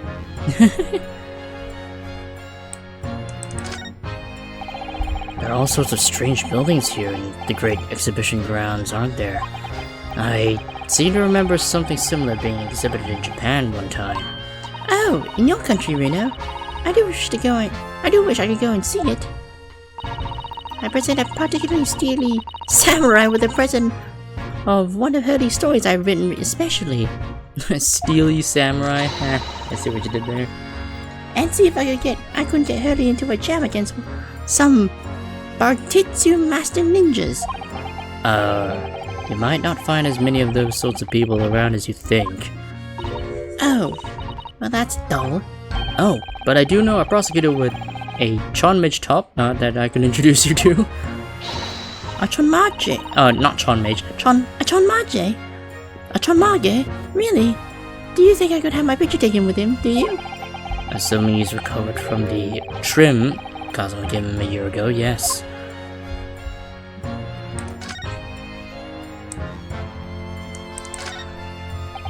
So these are people carrying balloons, standing silently in the skies over London. I always thought the day would come when humans would discover how to fly, but I never imagined it would involve them being suspended from colorful floating Tamari handballs.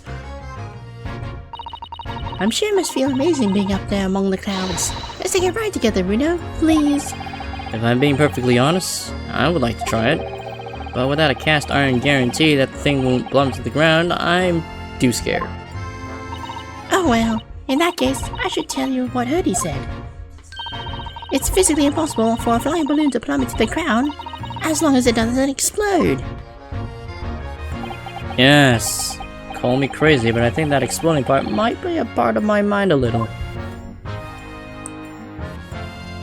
I think that's everything.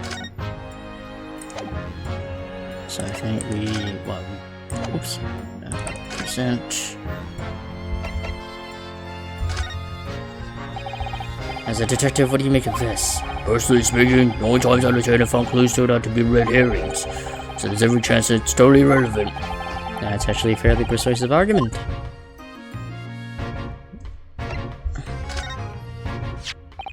Inspector, have you read this paper? Yeah, 2 local blasts back to back.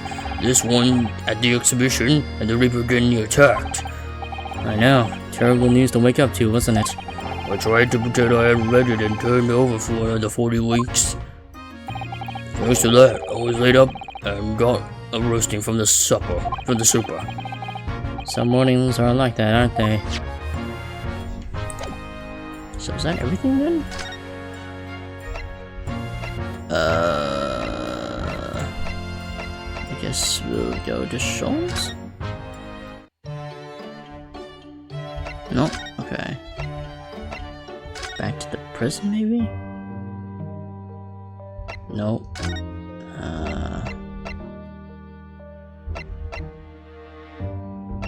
Back up here?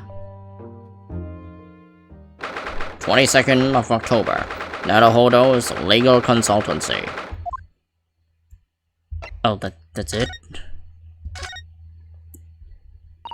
I'm so excited about the prospect of Naruhodo's Anything Consultancy opening for business again.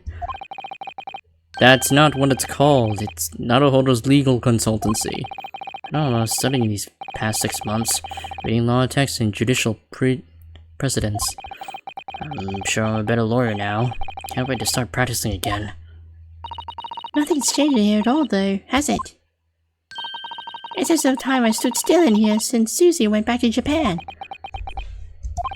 I wanted to keep it ready for Mrs. Sato, in case she was able to return to Britain at any point. So I just left everything the way it was. Oh, I see. Right. And it was me thinking it's because of the way you are, you know? You know, never bother when you tidy up, I mean. Iris, this isn't the time or place to bring up my tidiness, or lack of it.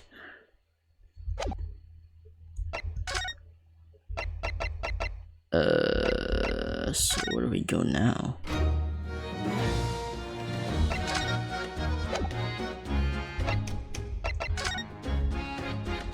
I guess we examine here. For some reason, the ground is damaged in this spot. Look, almost as if there was a fire here or something. Yes, if you would look closely, there's some scattered ash and burnt embers too.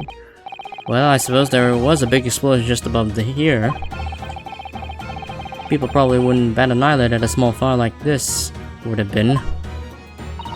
I'm not sure we English are quite that laid back, Bruno.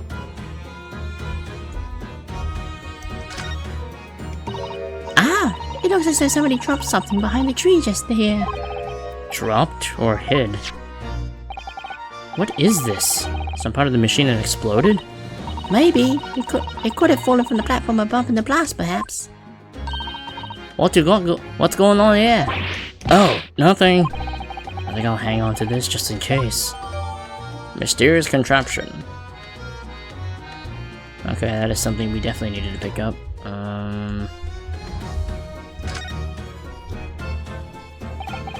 The Crystal Tower. It's certainly an apt name. It was built to be the focal point of the exhibition, and it definitely is, being so tall and with all that glass. I can't imagine building like this ever being erected in Japan. There are lots of exhibits inside the tower as well, apparently. Of course, there is an observation deck, but there's also an art gallery, a zoo, and a museum. But I have to queue for 3 hours just to get through the doors. Well, at the moment, the shattered glass from the failed experiment may well be the biggest draw. And thanks to that accident, the whole tower is shut. Suddenly it's not the Crystal Tower anymore, but the Crystal Glass Shower.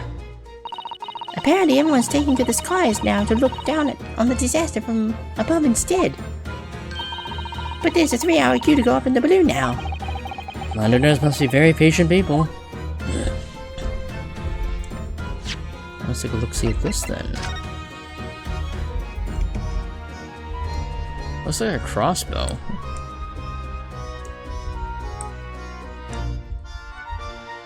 It looks like we can't examine it in detail yet until we're probably in a trial.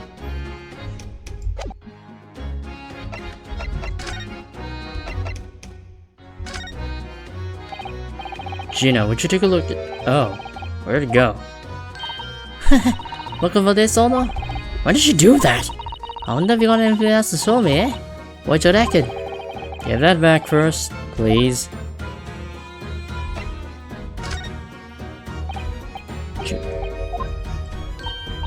It's the same thing.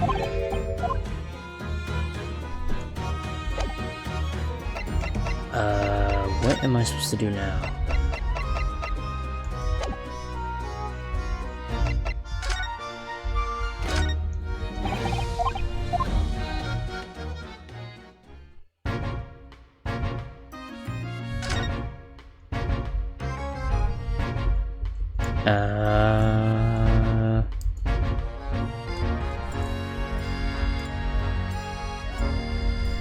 What am I supposed to do now? Okay, well... Oops.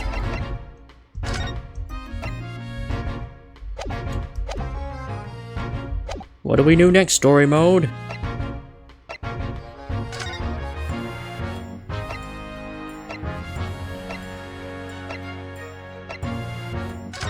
Oh. Supposed to go back here? What? Where are we supposed to go? Oh, we're supposed to go back here? Oh. Oh, look, what's this? A red piece of cloth? It's not like any fabric I've seen before. It's very thick and stiff. Looks extremely durable. It's canvas, I think, with some sort of rubber backing. And the edges appear to be a bit charred as well. Maybe that means it has something to do with the explosion. Let's make a note of it on Ginny's Mignon.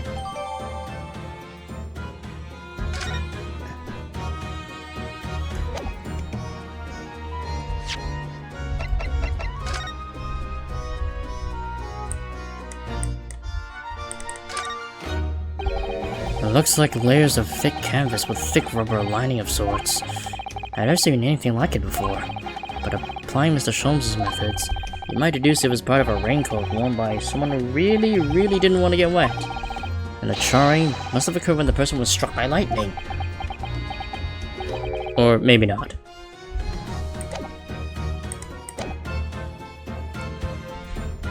Don't know what to do next. We already examined that. Oh, I guess we didn't. That's what the call ended up after is instant kinesis or whatever they call it. Did, of course. And yet they're calling their experiment a success? What's the one in scaffolding there for? The coppers, our lads, set that up after the incident happened. To get the body down, I think. Don't know, really. Didn't you help direct the scaffold then? Nah, look out do this more mathing. Running around the expedition and keeping out a lookout for the fun stuff. Mind Gregson doesn't hear you saying that, or he'll give you the boot. It's incredible though, isn't it? I mean, could the victim really have bridged that gap by some sort of invisible kinesis? Okay, now we're done. Runo, listen. Hold on. What is it? Hold on. I'm gonna turn that off. I've been thinking. Hurley might know something, mightn't he? About what? About Mr. Reaper. About what happened to Lord Von Ziegts, you mean? Because it sounds like something very significant occurred after he graduated from university. So that completely changed his life. Maybe, but I have no idea where to find Mr. Sholmes at this moment. He's in the middle of some big case, isn't he? Here, this is what you'll need. What's this? Some kind of entrance ticket? Madame Tuspel's. Is this supposed to mean something to me? You don't know it? It's the most popular attraction in London at the moment. It's very close to Baker Street, actually. We could go now if you like. No, we don't have time for visiting attractions today, Iris. We have a big trial tomorrow. But that's where Hurley is. What? At this popular London attraction?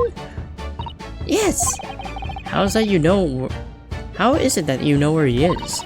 Hurley told me, but he told to keep it a secret from you, Runo. Madame Tuspel's. I don't see how it could be related to the case we're investigating here, but then stranger things have happened, and when they happen, Mr. Sholmes is usually at the heart of them.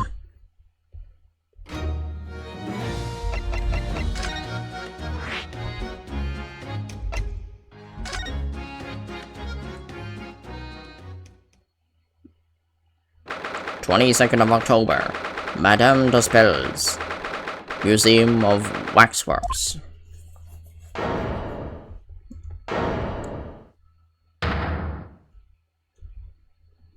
Huh. So this is all wax. What is this place? Oh, look at these terrifying scenes. But why are all the people so still? Guillotines, ruthless murderers. I know what I'll be dreaming about tonight. They're all wax models. They're amazingly realistic, aren't they? What do you think, Reno? Shocked? Wax models? Ah!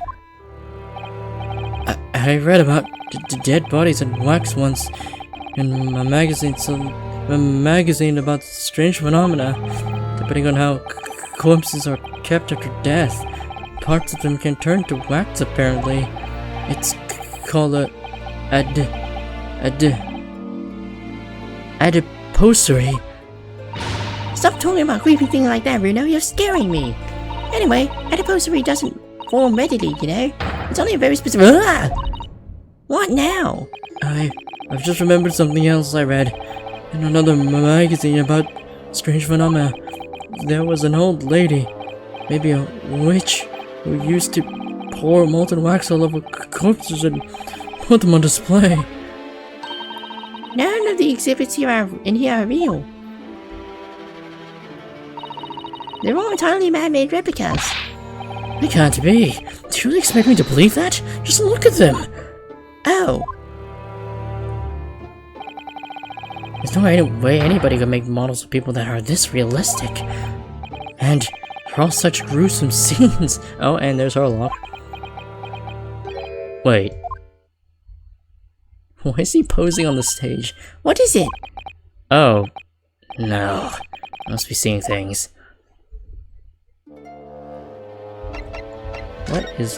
What the hell is... Is this an arm? It looks like an arm, doesn't it? Maybe one of the waxworks models has fallen over. You don't think it could be the work of the mass murderers in here, do you? Bruno! Stop scaring me! Is it a wax arm? Or a real one?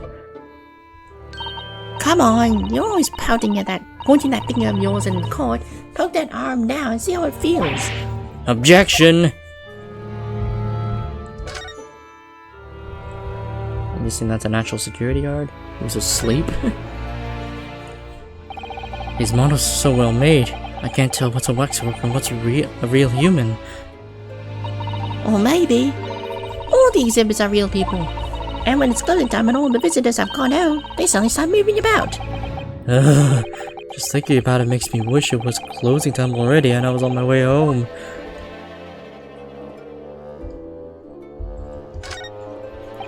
It's the great detective from Mr. Herlock Sholmes. Mr. Sholmes has his own wax statue here, in here? Really? Well, he is world famous after all. It's an uncanny resemblance, isn't it? It makes my skin roll to look at it. I know. But look, Bruno, you can kick this Hurley and he doesn't even move a muscle. You can't go around kicking the exhibits, Iris. Wait. Nope, that's actually him. He is wincing in pain over there. Oh my god. It just moved, I'm sure. And not just a little bit either. He just went back to posing again. Really? Did it? He's blinking and looking around. And look closely. There are beads of sweat on the face of this waxwork model.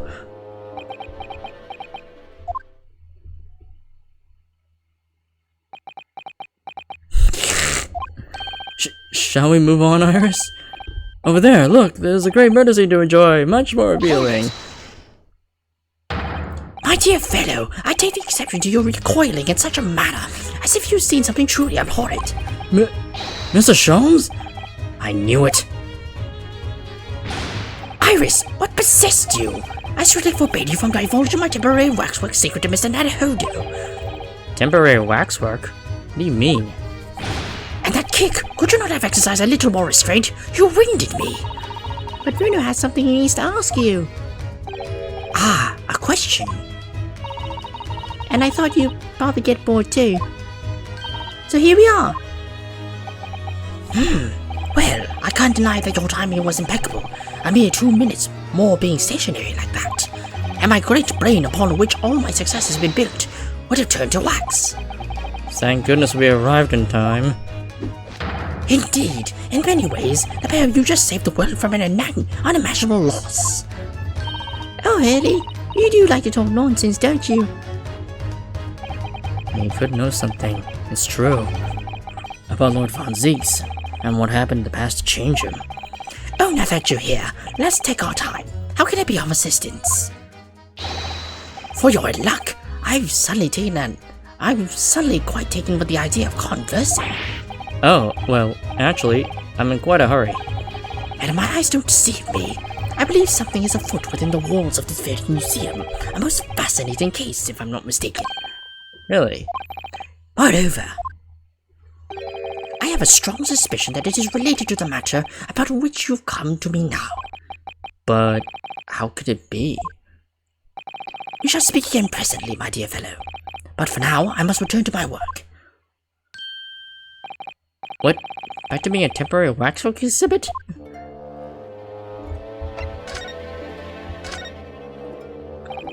What is this place? Madame de Spells came to London from France 3 years ago, I understand. Since she opened this little waxwork museum last year, it's enjoyed great popularity in London. There are museums like this in Japan too, but these displays are something else. I mean, they aren't made from actual real people, are they? The extreme realism of these waxworks models is a particular secret of the Spells family, they say. They are renowned during the French Revolution for waxworks of victims of the guillotine. That sounds grim. The gruesome scenes were portrayed with such realism in the expressions of the faces of the condemned. Apparently, the sculptors would make the models directly from the corpses, right there at the site of the executions. That really turns my stomach. That's just one of the several legends about the Spells family. Whether there is any truth, I couldn't say. But anyway, this museum houses models of famous people from all over the globe. Nevertheless, the most popular area of the museum by quite some margin is this House of Horrors. House of Horrors? Of course, visitors are dwindling now as a result of the Great Exhibition, but people usually flock here to see the exhibits of some of London's most vile criminals at their gruesome work. Naturally, most of the miscreants portrayed here were sent to the gallows, so they even stiffer now than the models of them. Have you heard of poor taste? My dear fellow, the public live for poor taste. They yearn to be shocked. So, the hideous exhibits in here are... They're all portrayals of real events that actually took place. Is it just me? Or did the temperature in here just seem to drop? Anyway, I'd advise you not to think too deeply about what you see here. And he's... Oh, he's back to being a waxwork, is he? What do you mean by a temporary waxwork, Mr. Sholmes? Exactly what you see. I'm part of the exhibit here, catching these criminals in the act. Catching them? Every half an hour, I home in on a different killer in one of the displays and adopt a new pose to ensnare them. When members of the public come for a closer look, I offer my hand to shake. For a shilling, I'll happily allow them to take a photograph with us. Us? Does he mean him and the waxwork murderers in here? But why, Mr. Sholmes? My dear fellow, isn't it obvious? For the money! He really roared at me there. Very fitting for the House of Horrors. As it stands, I may struggle to pay this month's rent, and I have the ravenous iris to consider. Oh, Hurley, I'm so hungry. If push comes to shove, I shall have to ask you to do your bit, Mr. Naruhodo. What's he threatening to rub me into now? So, with that in mind, how about a photograph? As a special treat, you may have your pick of the murderers and scoundrels in here. The choice is yours. Maybe some other time. Remember, Mr. Naruhodo, ignore me at your peril. Back to being a waxwork again. Is it just me, or did his final remark there sound a lot like a curse?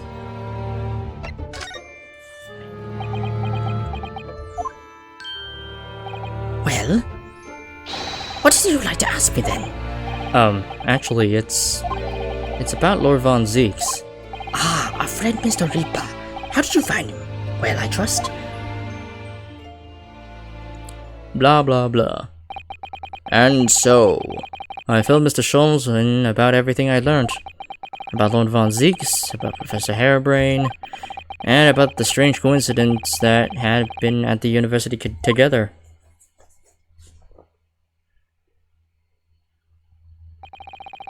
So I'm wondering what it was that happened to make Lord Von Zeeks such a different person. I'm sure that you know, Hurley. You said there was something going on in here in this exhibit hall before, that something was afoot, and that you believe it was related to what I wanted to ask you about.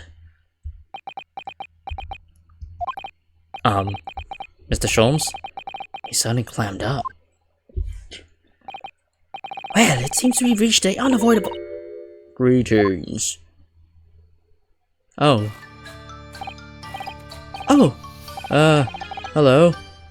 Where did she appear from? And what is she wearing? Could she look any more mysterious? I hope you are appreciating my museum. Sorry? Have we... Mr. Sholmes, do you know this... Not again. My apologies. I am Esmeralda Tuspels. This is my museum of waxwork. What? You're the Madame Tuspels? Bien sûr. Though only 26 years young, I might add. Is that significant somehow? Madame in name only, it has a certain je ne sais quoi. Right. Firstly, I must apologize for my waxworks. Or rather, one waxwork in particular. That'll be Mr. Sholmes then. I was led to believe he was a great detective, but he seems unable to settle. Next time you move from your designated exhibit, there will be toil and trouble. He fell over and then got back up again. She sounds deadly serious. That's a problem. Wait, is he actually being hired to do this? Wait, is that his actual job in the museum? Oh, that's funny. I thought he was sneaking into the museum just to do that, just to get money. But no, he actually works here. That's funny. How am I supposed to ask Mr. Sholmes about Lord Von Zeeks now? She just casually carries a cauldron filled with hot wax on her person. Holy shit. Let's not forget what Hurley said before about something being afoot. Right here in the museum, I mean. Yes, I know, but... I'm so curious. I want to know what's happening here. Have we got enough of on our plate already?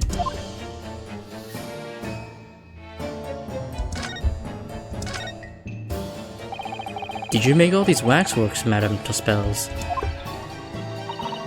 I did. I am the third generation of waxwork artisans, you know. Yeah, I decided to give her a bit of an accent because I think, yeah, her family's French. Gosh. It was my grandmother who began the tradition in my family. Her fortunes were checkered, living through the turbulent times of the French Revolution, as she did. So that is when she acquired the savoir-faire that leads to the astonishing life-likeness. All these waxworks really do look as though they're alive. In fact, they look more alive than Hurley.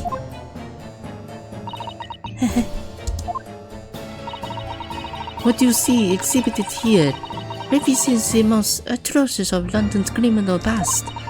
All the waxworks were created in presence of the real people on which they are modeled. In the hours immediately following their executions, that is the secret to the extraordinary lifelikeness. That sounds terrifying. All walks of life have similar challenges, I'm sure. To carry out one's trade par excellence, one must go to extraordinary lengths. My exhibits are a reflection of society. I create only that which the public wishes to see. Why couldn't the public have wished for something less horrifying? Do not fear. Sorry? This room is the only one in the museum with such a macabre theme. I do hope you'll explore. There are models of famous singers, actors, politicians. Something for every taste, I hope. It was Iris who dragged me straight in here, come to think of it. Sorry, perhaps I should have eased you into things.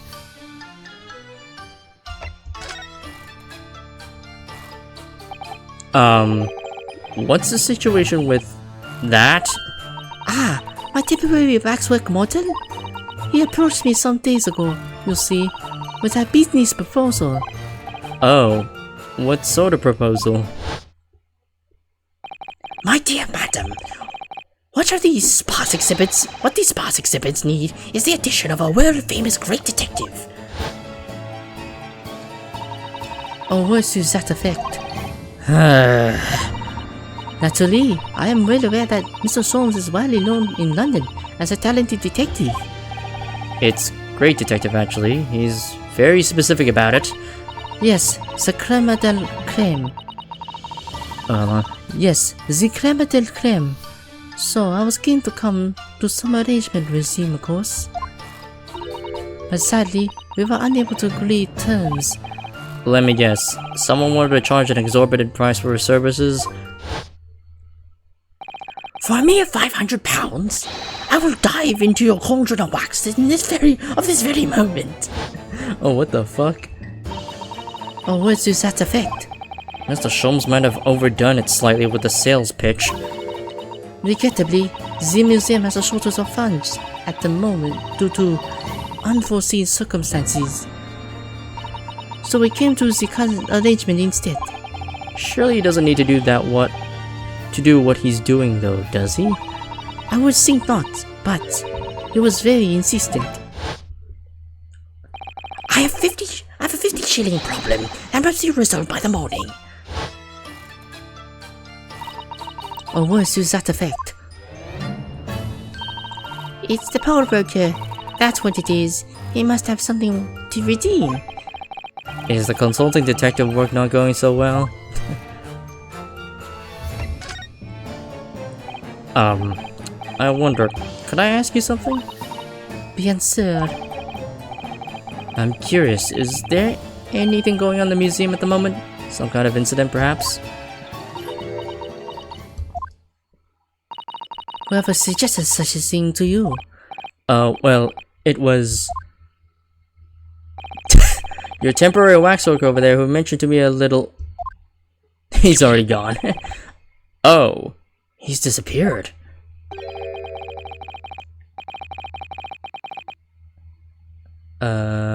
I'm guessing that's... Who said that? Is that... I'm gonna go with the detective. I'm going with the spells. A wax model is a work of art, not some tawdry object for trade. Ah. Oh no, it is him. There you are. Leaving the exhibit again when you should be working. Do you wish to be melted down? My dear Madame Despel, save your reprimands. There are more pressing concerns. The wax can wait. It's our ideas about your current problem we must throw into the melting pot instead. Personally, I would advise you not to involve the police. Why ever not? She turned as white as a sheet. Because you have at your disposal a great detective whose services you may employ for a mere 50 shillings. Though please be aware that I prefer... No, I insist upon the payment in advance.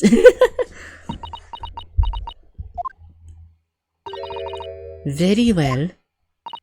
Let us see if the great detective is able to live up to his name, shall we? Alright. Before I engage my analytical processes, I must ask you to clarify something. What play is behind the curtain? That is the Tuspel's special exhibit. There is an extra charge to see it. Ah, the special exhibit in the House of Horrors. It must depict a special killer then, I presume. Would you be so kind as to draw back the curtain, I wonder? Ah, absolutely none. Absolutely Wait, hold on. absolutely none. There is nothing amiss behind there. Nothing amiss, madame. Whatever they are protruding ominously from under the curtain. I strongly encourage you to allow me to see what lies beyond before the situation worsens. Yes, very well. I will draw back the curtains, but only a Sukon. Yeah, I'm not that familiar with French. Number 139. I must confess, I peeked behind the curtains earlier. That special exhibit is a very bleak graveyard scene indeed. And yet, somewhat surprisingly, the waxwork killer one would expect is nowhere to be seen. What does strike one, however? Oh! That was one of the previous... That was... Oh my god, that was the jury member from the third case from the first game. Oh shit, that was the foreman. Is that portly gentleman lying peacefully on his back on the floor? That's the jury. That's one of the previous jury people from the last game. Well then perhaps, Mr. Sholmes. That man on the floor is the ruthless killer himself. I'm afraid not, my dear fellow. He's a perfectly ordinary London gentleman, not even a waxwork, in fact. What? As skillfully made as these waxworks are, they are always distinguishable from real humans.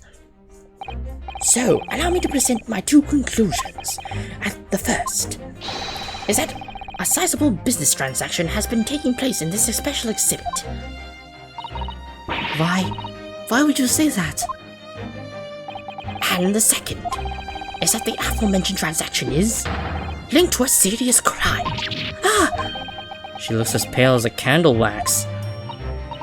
I don't understand. So, Madame Tuspels, as you've agreed to my fee, you shall now have the pleasure of seeing this famously great detective and temporary exhibit at work. Is he gonna do it while he's frozen? The Great Deduction. The game is afoot. Topic 1. Waxworks Fate. To begin with, Oh my god, he is actually doing it while posing like that. To begin with, we must ask ourselves what exactly is afoot here in this museum. The answer is revealed by the bundle of banknotes protruding so helpfully from your bag. In my estimation, some £200. That is all of my own money. So what does this large sum of money reveal? Not as much as the involuntary glance you cast, it would seem, Madame Tuspels. Yes, the answer lies where your eyes now fall. The significance of the £200 is revealed by their public notice. Waxwork for sale. Your business has hit hard times, it would seem. In short, you sold the infamous killer the centerpiece of your special exhibit for the sum of £200. None! Now, let us explore the next curiosity with which we are presented. Who is the poorly gentleman stretched out so peacefully on the floor? It would appear the man has suffered a severe shock, the cause of which is clearly known to you. Unfortunately, madame, keeping secrets does not appear to be a role forte. What dealt the man such a shocking blow was, of course, the £200. It would appear that you twisted this gentleman around with your little finger most effectively. What are you suggesting? He rashly agreed to purchase the waxwork for the sum of £200. Only when he came to hand the money over, it occurred to him what an extortionate amount he was paying. But the money was no longer in his hands. And the result? The scene we see before us. He collapsed in shock. Yes, the killer is in the special exhibit fetched a killer price. We can only pray that this gentleman's dreams are not played with regret. Conclusion. Sold for cash. Waxwork location. The question that arises then is what had become of the waxwork that changed hands. Let us consider that problem for a moment. You cannot possibly... What immediately strikes me about this conundrum is this young man standing over there. Who is this fellow? To find the answer, we need only observe his neckerchief. Such as is the work by policemen as a secret sign to fellow members of the force that a crime is being perpetuated. Yes, this young man is an undercover policeman currently investigating this museum. I know him well, in fact. It's Sergeant John Clay. What are you talking about? The man's quite a celebrity. He received triple accolades at last year's policing awards. But next, we turn our attention to the old man sat before him with a particularly unsightly visage. I've been watching closely and he hasn't moved a muscle. Almost, in fact, as if he were a waxwork. But you... Your reaction only confirms my suspicions, madam. I noticed there at once, of course. Observe. The telltale sign that instantly proves whether or not this old man is a waxwork is the obvious price tag. £3 A tragically low price, you might say. Though perhaps the going rate for aging waxworks riddled with cracks. And yet you sold it to the poor gentleman for an exorbitant £200. The sort of plucky behavior that sort of attract the attention of Scotland Yard. Isn't that so, madame? I do not... Yes, the waxwork you sold has already been seized by the police and remains in their custody as we speak. The old man must be reunited with his grave in the special exhibit, and not a moment too soon. Discovered already.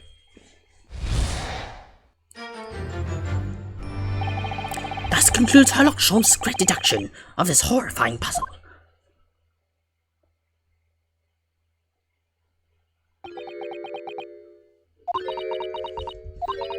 Oh, she's got the wax pot ready. I see I've stunned you all into silence. You have, Hurley. You have. And you obviously upset this young lady in the process. Her cauldron looks awfully hot. How is she holding that with her bare hands? If I could just bring up one point, Mr. Sholmes. The notorious Nadahodo 1 point. I'm all ears, my dear fellow. According to your deduction then, the special exhibit featured this old policeman. So that would mean that he's the particularly ruthless murderer, wouldn't it? The killer policeman, Ottermole. Sorry? It was a mysterious series of murders that rattled the capital only last year. The police rushed to the scene every time, only to find the culprit had disappeared into the ether. And it turned out the culprit was a policeman himself, a senior officer by the name of Ottermole. So you mean that's who the sinister-looking old man there is supposed to be? Indeed, it is a particularly grim face, is it not? Unforgettable, in fact. Yes, I remember that odious countenance only too well. But is £200 a lot of money for a wax model? It would be enough to afford one of the latest steam carriages, if that puts things in perspective. So, it's quite a lot then. Is there anything else you wish to add? Before I melt you down? And bubbling wax is looking more and more ominous. The smell of that molten wax is starting to worry me. Mr. Sholmes did more or less just accuse her to her face, so I think I might have to call in your assistance here, Iris, if that's alright, to make some minor corrections to the great detective's great deductions. Of course it's alright. We'll soon set things straight. Well, let's get started then, shall we? Before Madame Tuspels vents her anger. Just what I was waiting to hear, my dear fellow. So, Madame Tuspels, in accordance with our agreement, you shall now have the pleasure of seeing this famously great detective and temporary exhibit at work. Course correction. Hold it, Mr. Sholmes. There we go. To begin with, we must ask ourselves what exactly is afoot here at this museum. The answer is revealed by the bundle of banknotes protruding so helplessly from your bag. Helpfully from the back. In my estimation, some £200. That is all my own money. So what does this large sum of money reveal? Not as much as the involuntary glance you cast. It would seem, Miss Madame Tuspels. Yes, the answer lies where your eyes now fall. The significance of the £200 is revealed by that public notice. She definitely looked in this direction, it's true. But I'm not sure she'd sell any of her waxworks, even for £200. Oh? She must pour her heart and soul into making them, don't you think? Over and above the wax. If it were me, I wouldn't sell them for anything. For that much money, I would. But it sounds like that makes me a bad person. Well, anyway, I wonder if £200 could have some other significance. Let's follow that furtive glance again and see if there's anything else that could explain it.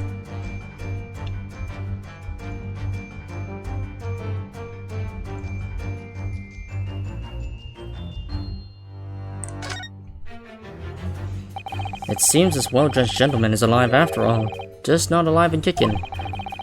And he's not a waxworker or a model of a mass murderer. I'm not sure I paid £200 for him. I don't think the man's up for sale. Well, anyway, it was a silly place to put him.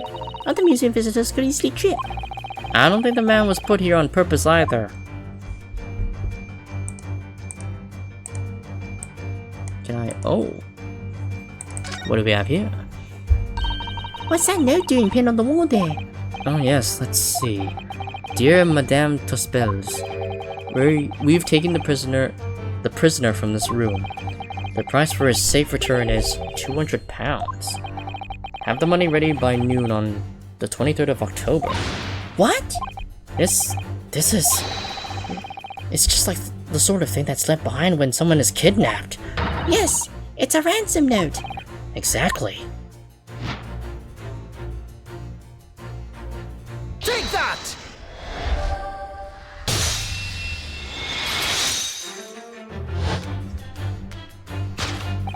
The significance of the £200 is revealed by that ransom note. Quite so, and we must congratulate these criminals on their inventiveness, abducting a waxwork. £200 is no small ransom fee, yet you clearly intend to pay it.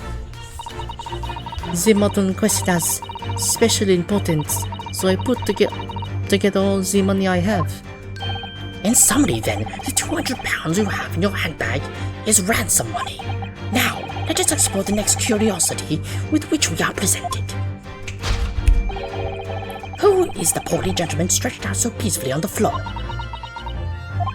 It would appear the man has suffered a severe shock, the cause of which is clearly known to you.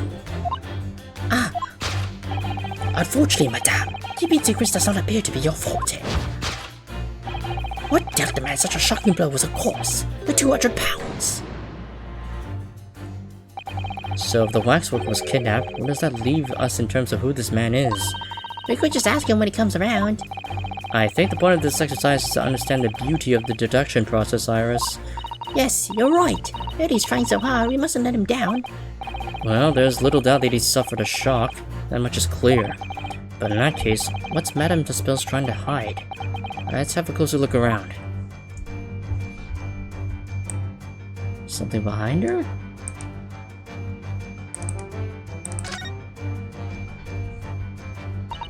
This is just Madame Taspel's right hand, isn't it?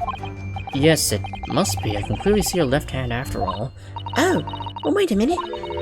This is her left hand as well, look. Don't say such creepy things. Iris, please. And it seems very stiff too. In fact, it's really hard. You mean it's made of wax? Take that!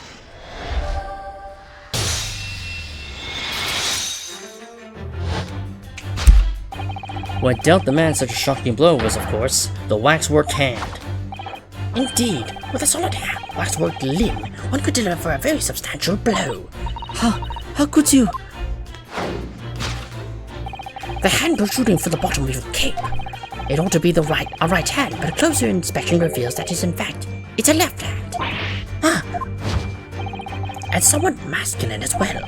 In other words, it does not belong to you, madame. It is the hand of a waxwork model. Yeah.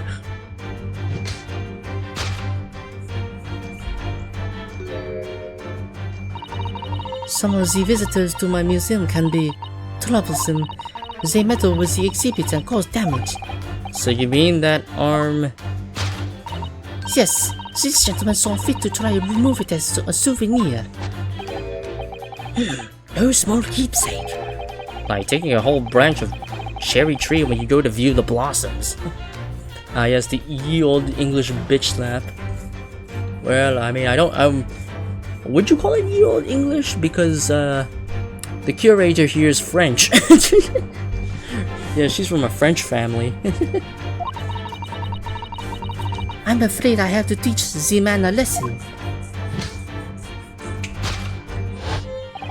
You confronted the man and tried to take the arm back. And the result, the scene we see before us, he was not unconscious. A point remaining to revisit later, but for the time being, we have our conclusion.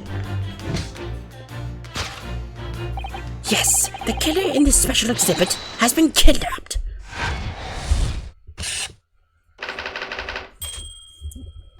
Solved.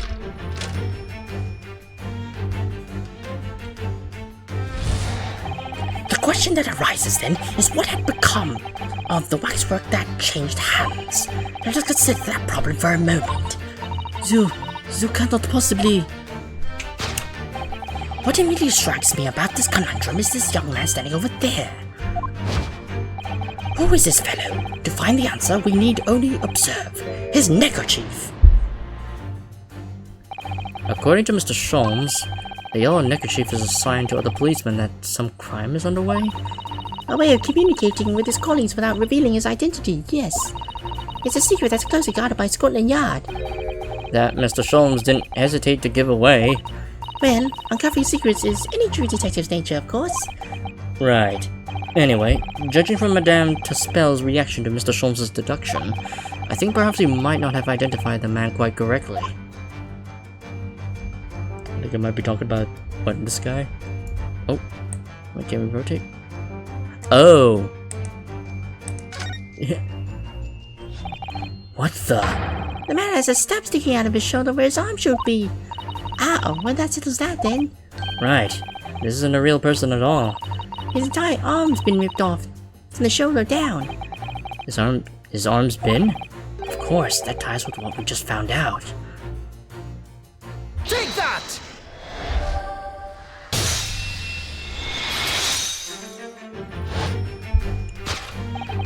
Who is this fellow? To find the answer, we need only observe his shoulder stub. No such boneless human walks this earth, of that I can assure you. In other words, the man standing here, the young Sergeant John Clay, is in fact defying all odds, a waxwork model. I seem to remember it was you who concluded he was a real person in the first place, Mr. Sholmes. He has become quite a celebrity in London, being the winner of no less than 3 policing awards last year. I simply had to make a model of the man. Naturally, what other explanation could there be? And it was this detective's arm that was pulled up by the man on the floor on the special exhibit, wasn't it? Next, we turn our attention to the old man sat before him with a particularly unsightly visage. I've been watching him closely and he hasn't moved a muscle, almost in fact as if he were waxwork. But you, your reaction only confirms my suspicions, madame. I noticed it at once, of course. Observe. The telltale sign instantly proves whether or not this old man is a waxwork is the obvious price tag. A killer policeman called Automo, was it? Was he well known? It was all over the papers last year, but I can't say I know what he looks like. It's a very low price though. Threepence isn't much money. Only enough for a few measly hours of gas in Mr. Garradib's delightful lodgings, in fact. So this is the special killer taken from the special exhibit? Is it? The waxwork that somebody stole from the museum and tried to ransom for 200 pounds? Is this crusty old killer policeman Automo? Really? Perhaps we should have a good look around again, if another idea crops up.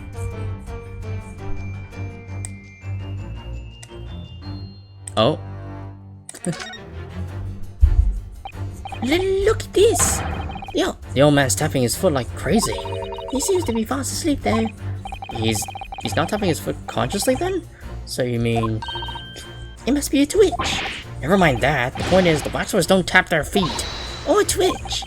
And look at his arm too. We've seen a scarf like that somewhere else around here, haven't we?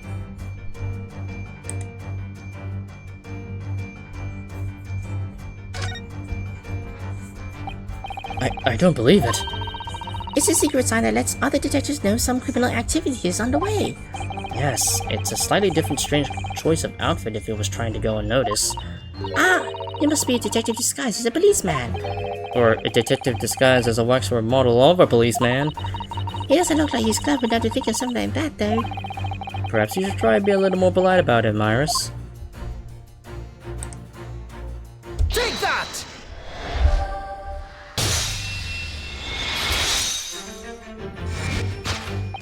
The telltale sign that instantly proves whether or not this old man is a waxwork is the obvious twitch. Even the most realistic waxworks do not exhibit a twitch. In other words, this splendid old man is in fact a genuine member of Scotland Yard.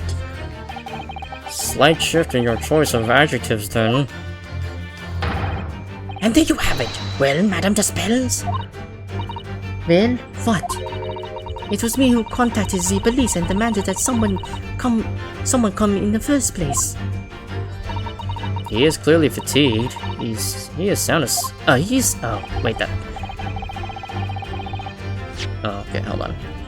Well, what? It was me who contacted the police and demanded that someone come in the first place. He is clearly fatigued. He is sound asleep. But then what's this tag about showing a price of 3 pence? No doubt the price tag of the muffler, which the old Bobby purchased recently at a local market. And I presume you observed the scarf tied around his arm. Does that not strike you, Mr. Naruhodo? Yes, the secret sign used by detectives to show that some criminal activity is currently underway.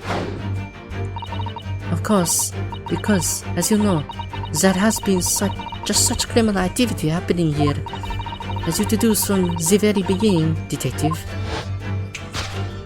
So, it would seem that we have finally arrived at the truth.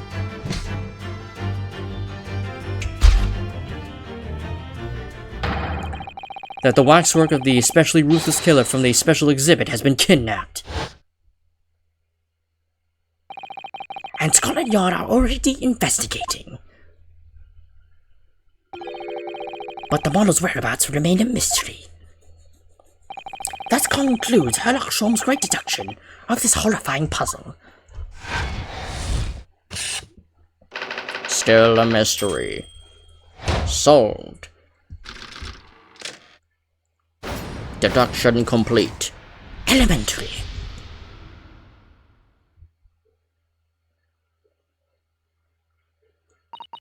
All sorts of people visit my museum here, men and women, young and old.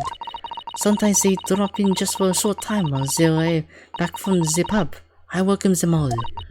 But if anyone tries to damage my exhibits, I do not take it lightly. Anyway,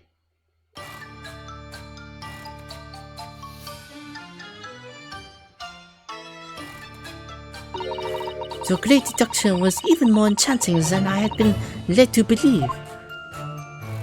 Well, technically he needed our help for that, but It was a pleasure, my dear madame.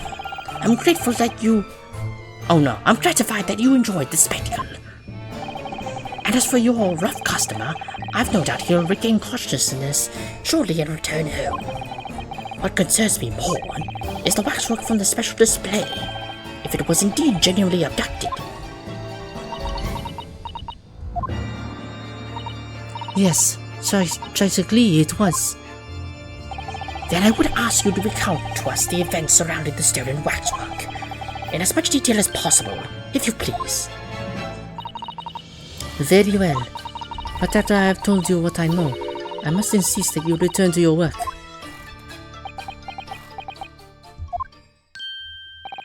The talents of a great detective could be put to better use, I feel, but as you wish. yep. Oh yeah, if you don't have context, he also hired himself to be the madame's temporary waxwork in the museum for extra money. Because he needed to pay off the pawnbroker or something. Tell us more about the stolen waxwork, please. It was some days ago now, when I came here in one morning. I immediately noticed that the waxwork was missing from the special exhibit here. It is your most prominent display, so that's why the curtains were closed. And I found the ransom note in its place. The culprit must have broken in during the night and taken it then? So this waxwork that was stolen, it was a model of some horrible criminal, I suppose? Of a particularly horrible criminal, in fact. The killer who left a more profound scar on society than any other, I would say. The Professor. Not a name I've heard of. So, Mr. Naruhodo, it seems the circle is complete. Sorry? The Professor case happened around the time I was born, didn't it? Technology was taking great leaps in Britain in that time. Imagine when they came up with interactive waxworks. Yeah,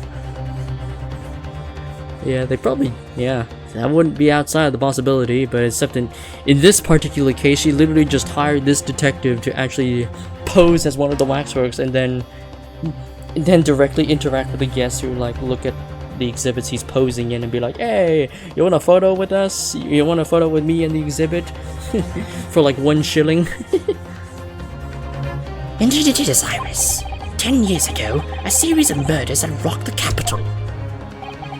10 years ago? Yes, at exactly the time that Baruch von Zieks graduated from university, in fact. What? Surely he's not saying... So the big event that changed Mr. Reaper's life.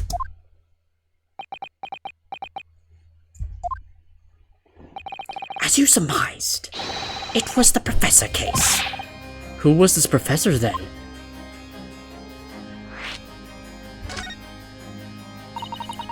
It was a series of gruesome murders that had all of London gripped in terror a decade ago. After 5 victims were killed, the man was arrested and put to death. And now he's immortalized here in wax for all Londoners to admire and enjoy. Though of course, he happens to be absent at present on the account of the abduction. But I don't understand. How is all this related to Lord von Zieks? You must first understand, my dear fellow, why it is that the Professor earned such infamy. It was due to the victims he chose, some of Whitehall's finest. What do you mean, Harry? Those murdered by the Professor were some of the highest members of the British aristocracy. Members of the nobility, even royalty, it sent shockwaves to the country's administration. Members of the... Ah, wait, of course. What Professor Harebrained said. Lord von Zieks is from a family with noble blood. Oh gosh! It was the 5th victim that led to the Professor's arrest. The last of the killer's prey was a young noble by the name of... Clint Van Zieks. No, I don't believe it. Van Zieks? I'm sure you can piece together the rest for yourself. In the wake of his older brother's murder, the young Barak pursued a career as a prosecutor, and eventually became the Reaper we know today. I had no idea Lord Von Zieks had such a tragic past. Well, I'm afraid that's all I could say on the matter, for the time being at least. After all, I have work to do. As a wax model. As a waxwork exhibit. You gotta earn your 50 shillings. I'm afraid I shall have to excuse myself as well. Oh, yes, of course. It's been a pleasure. Thank you.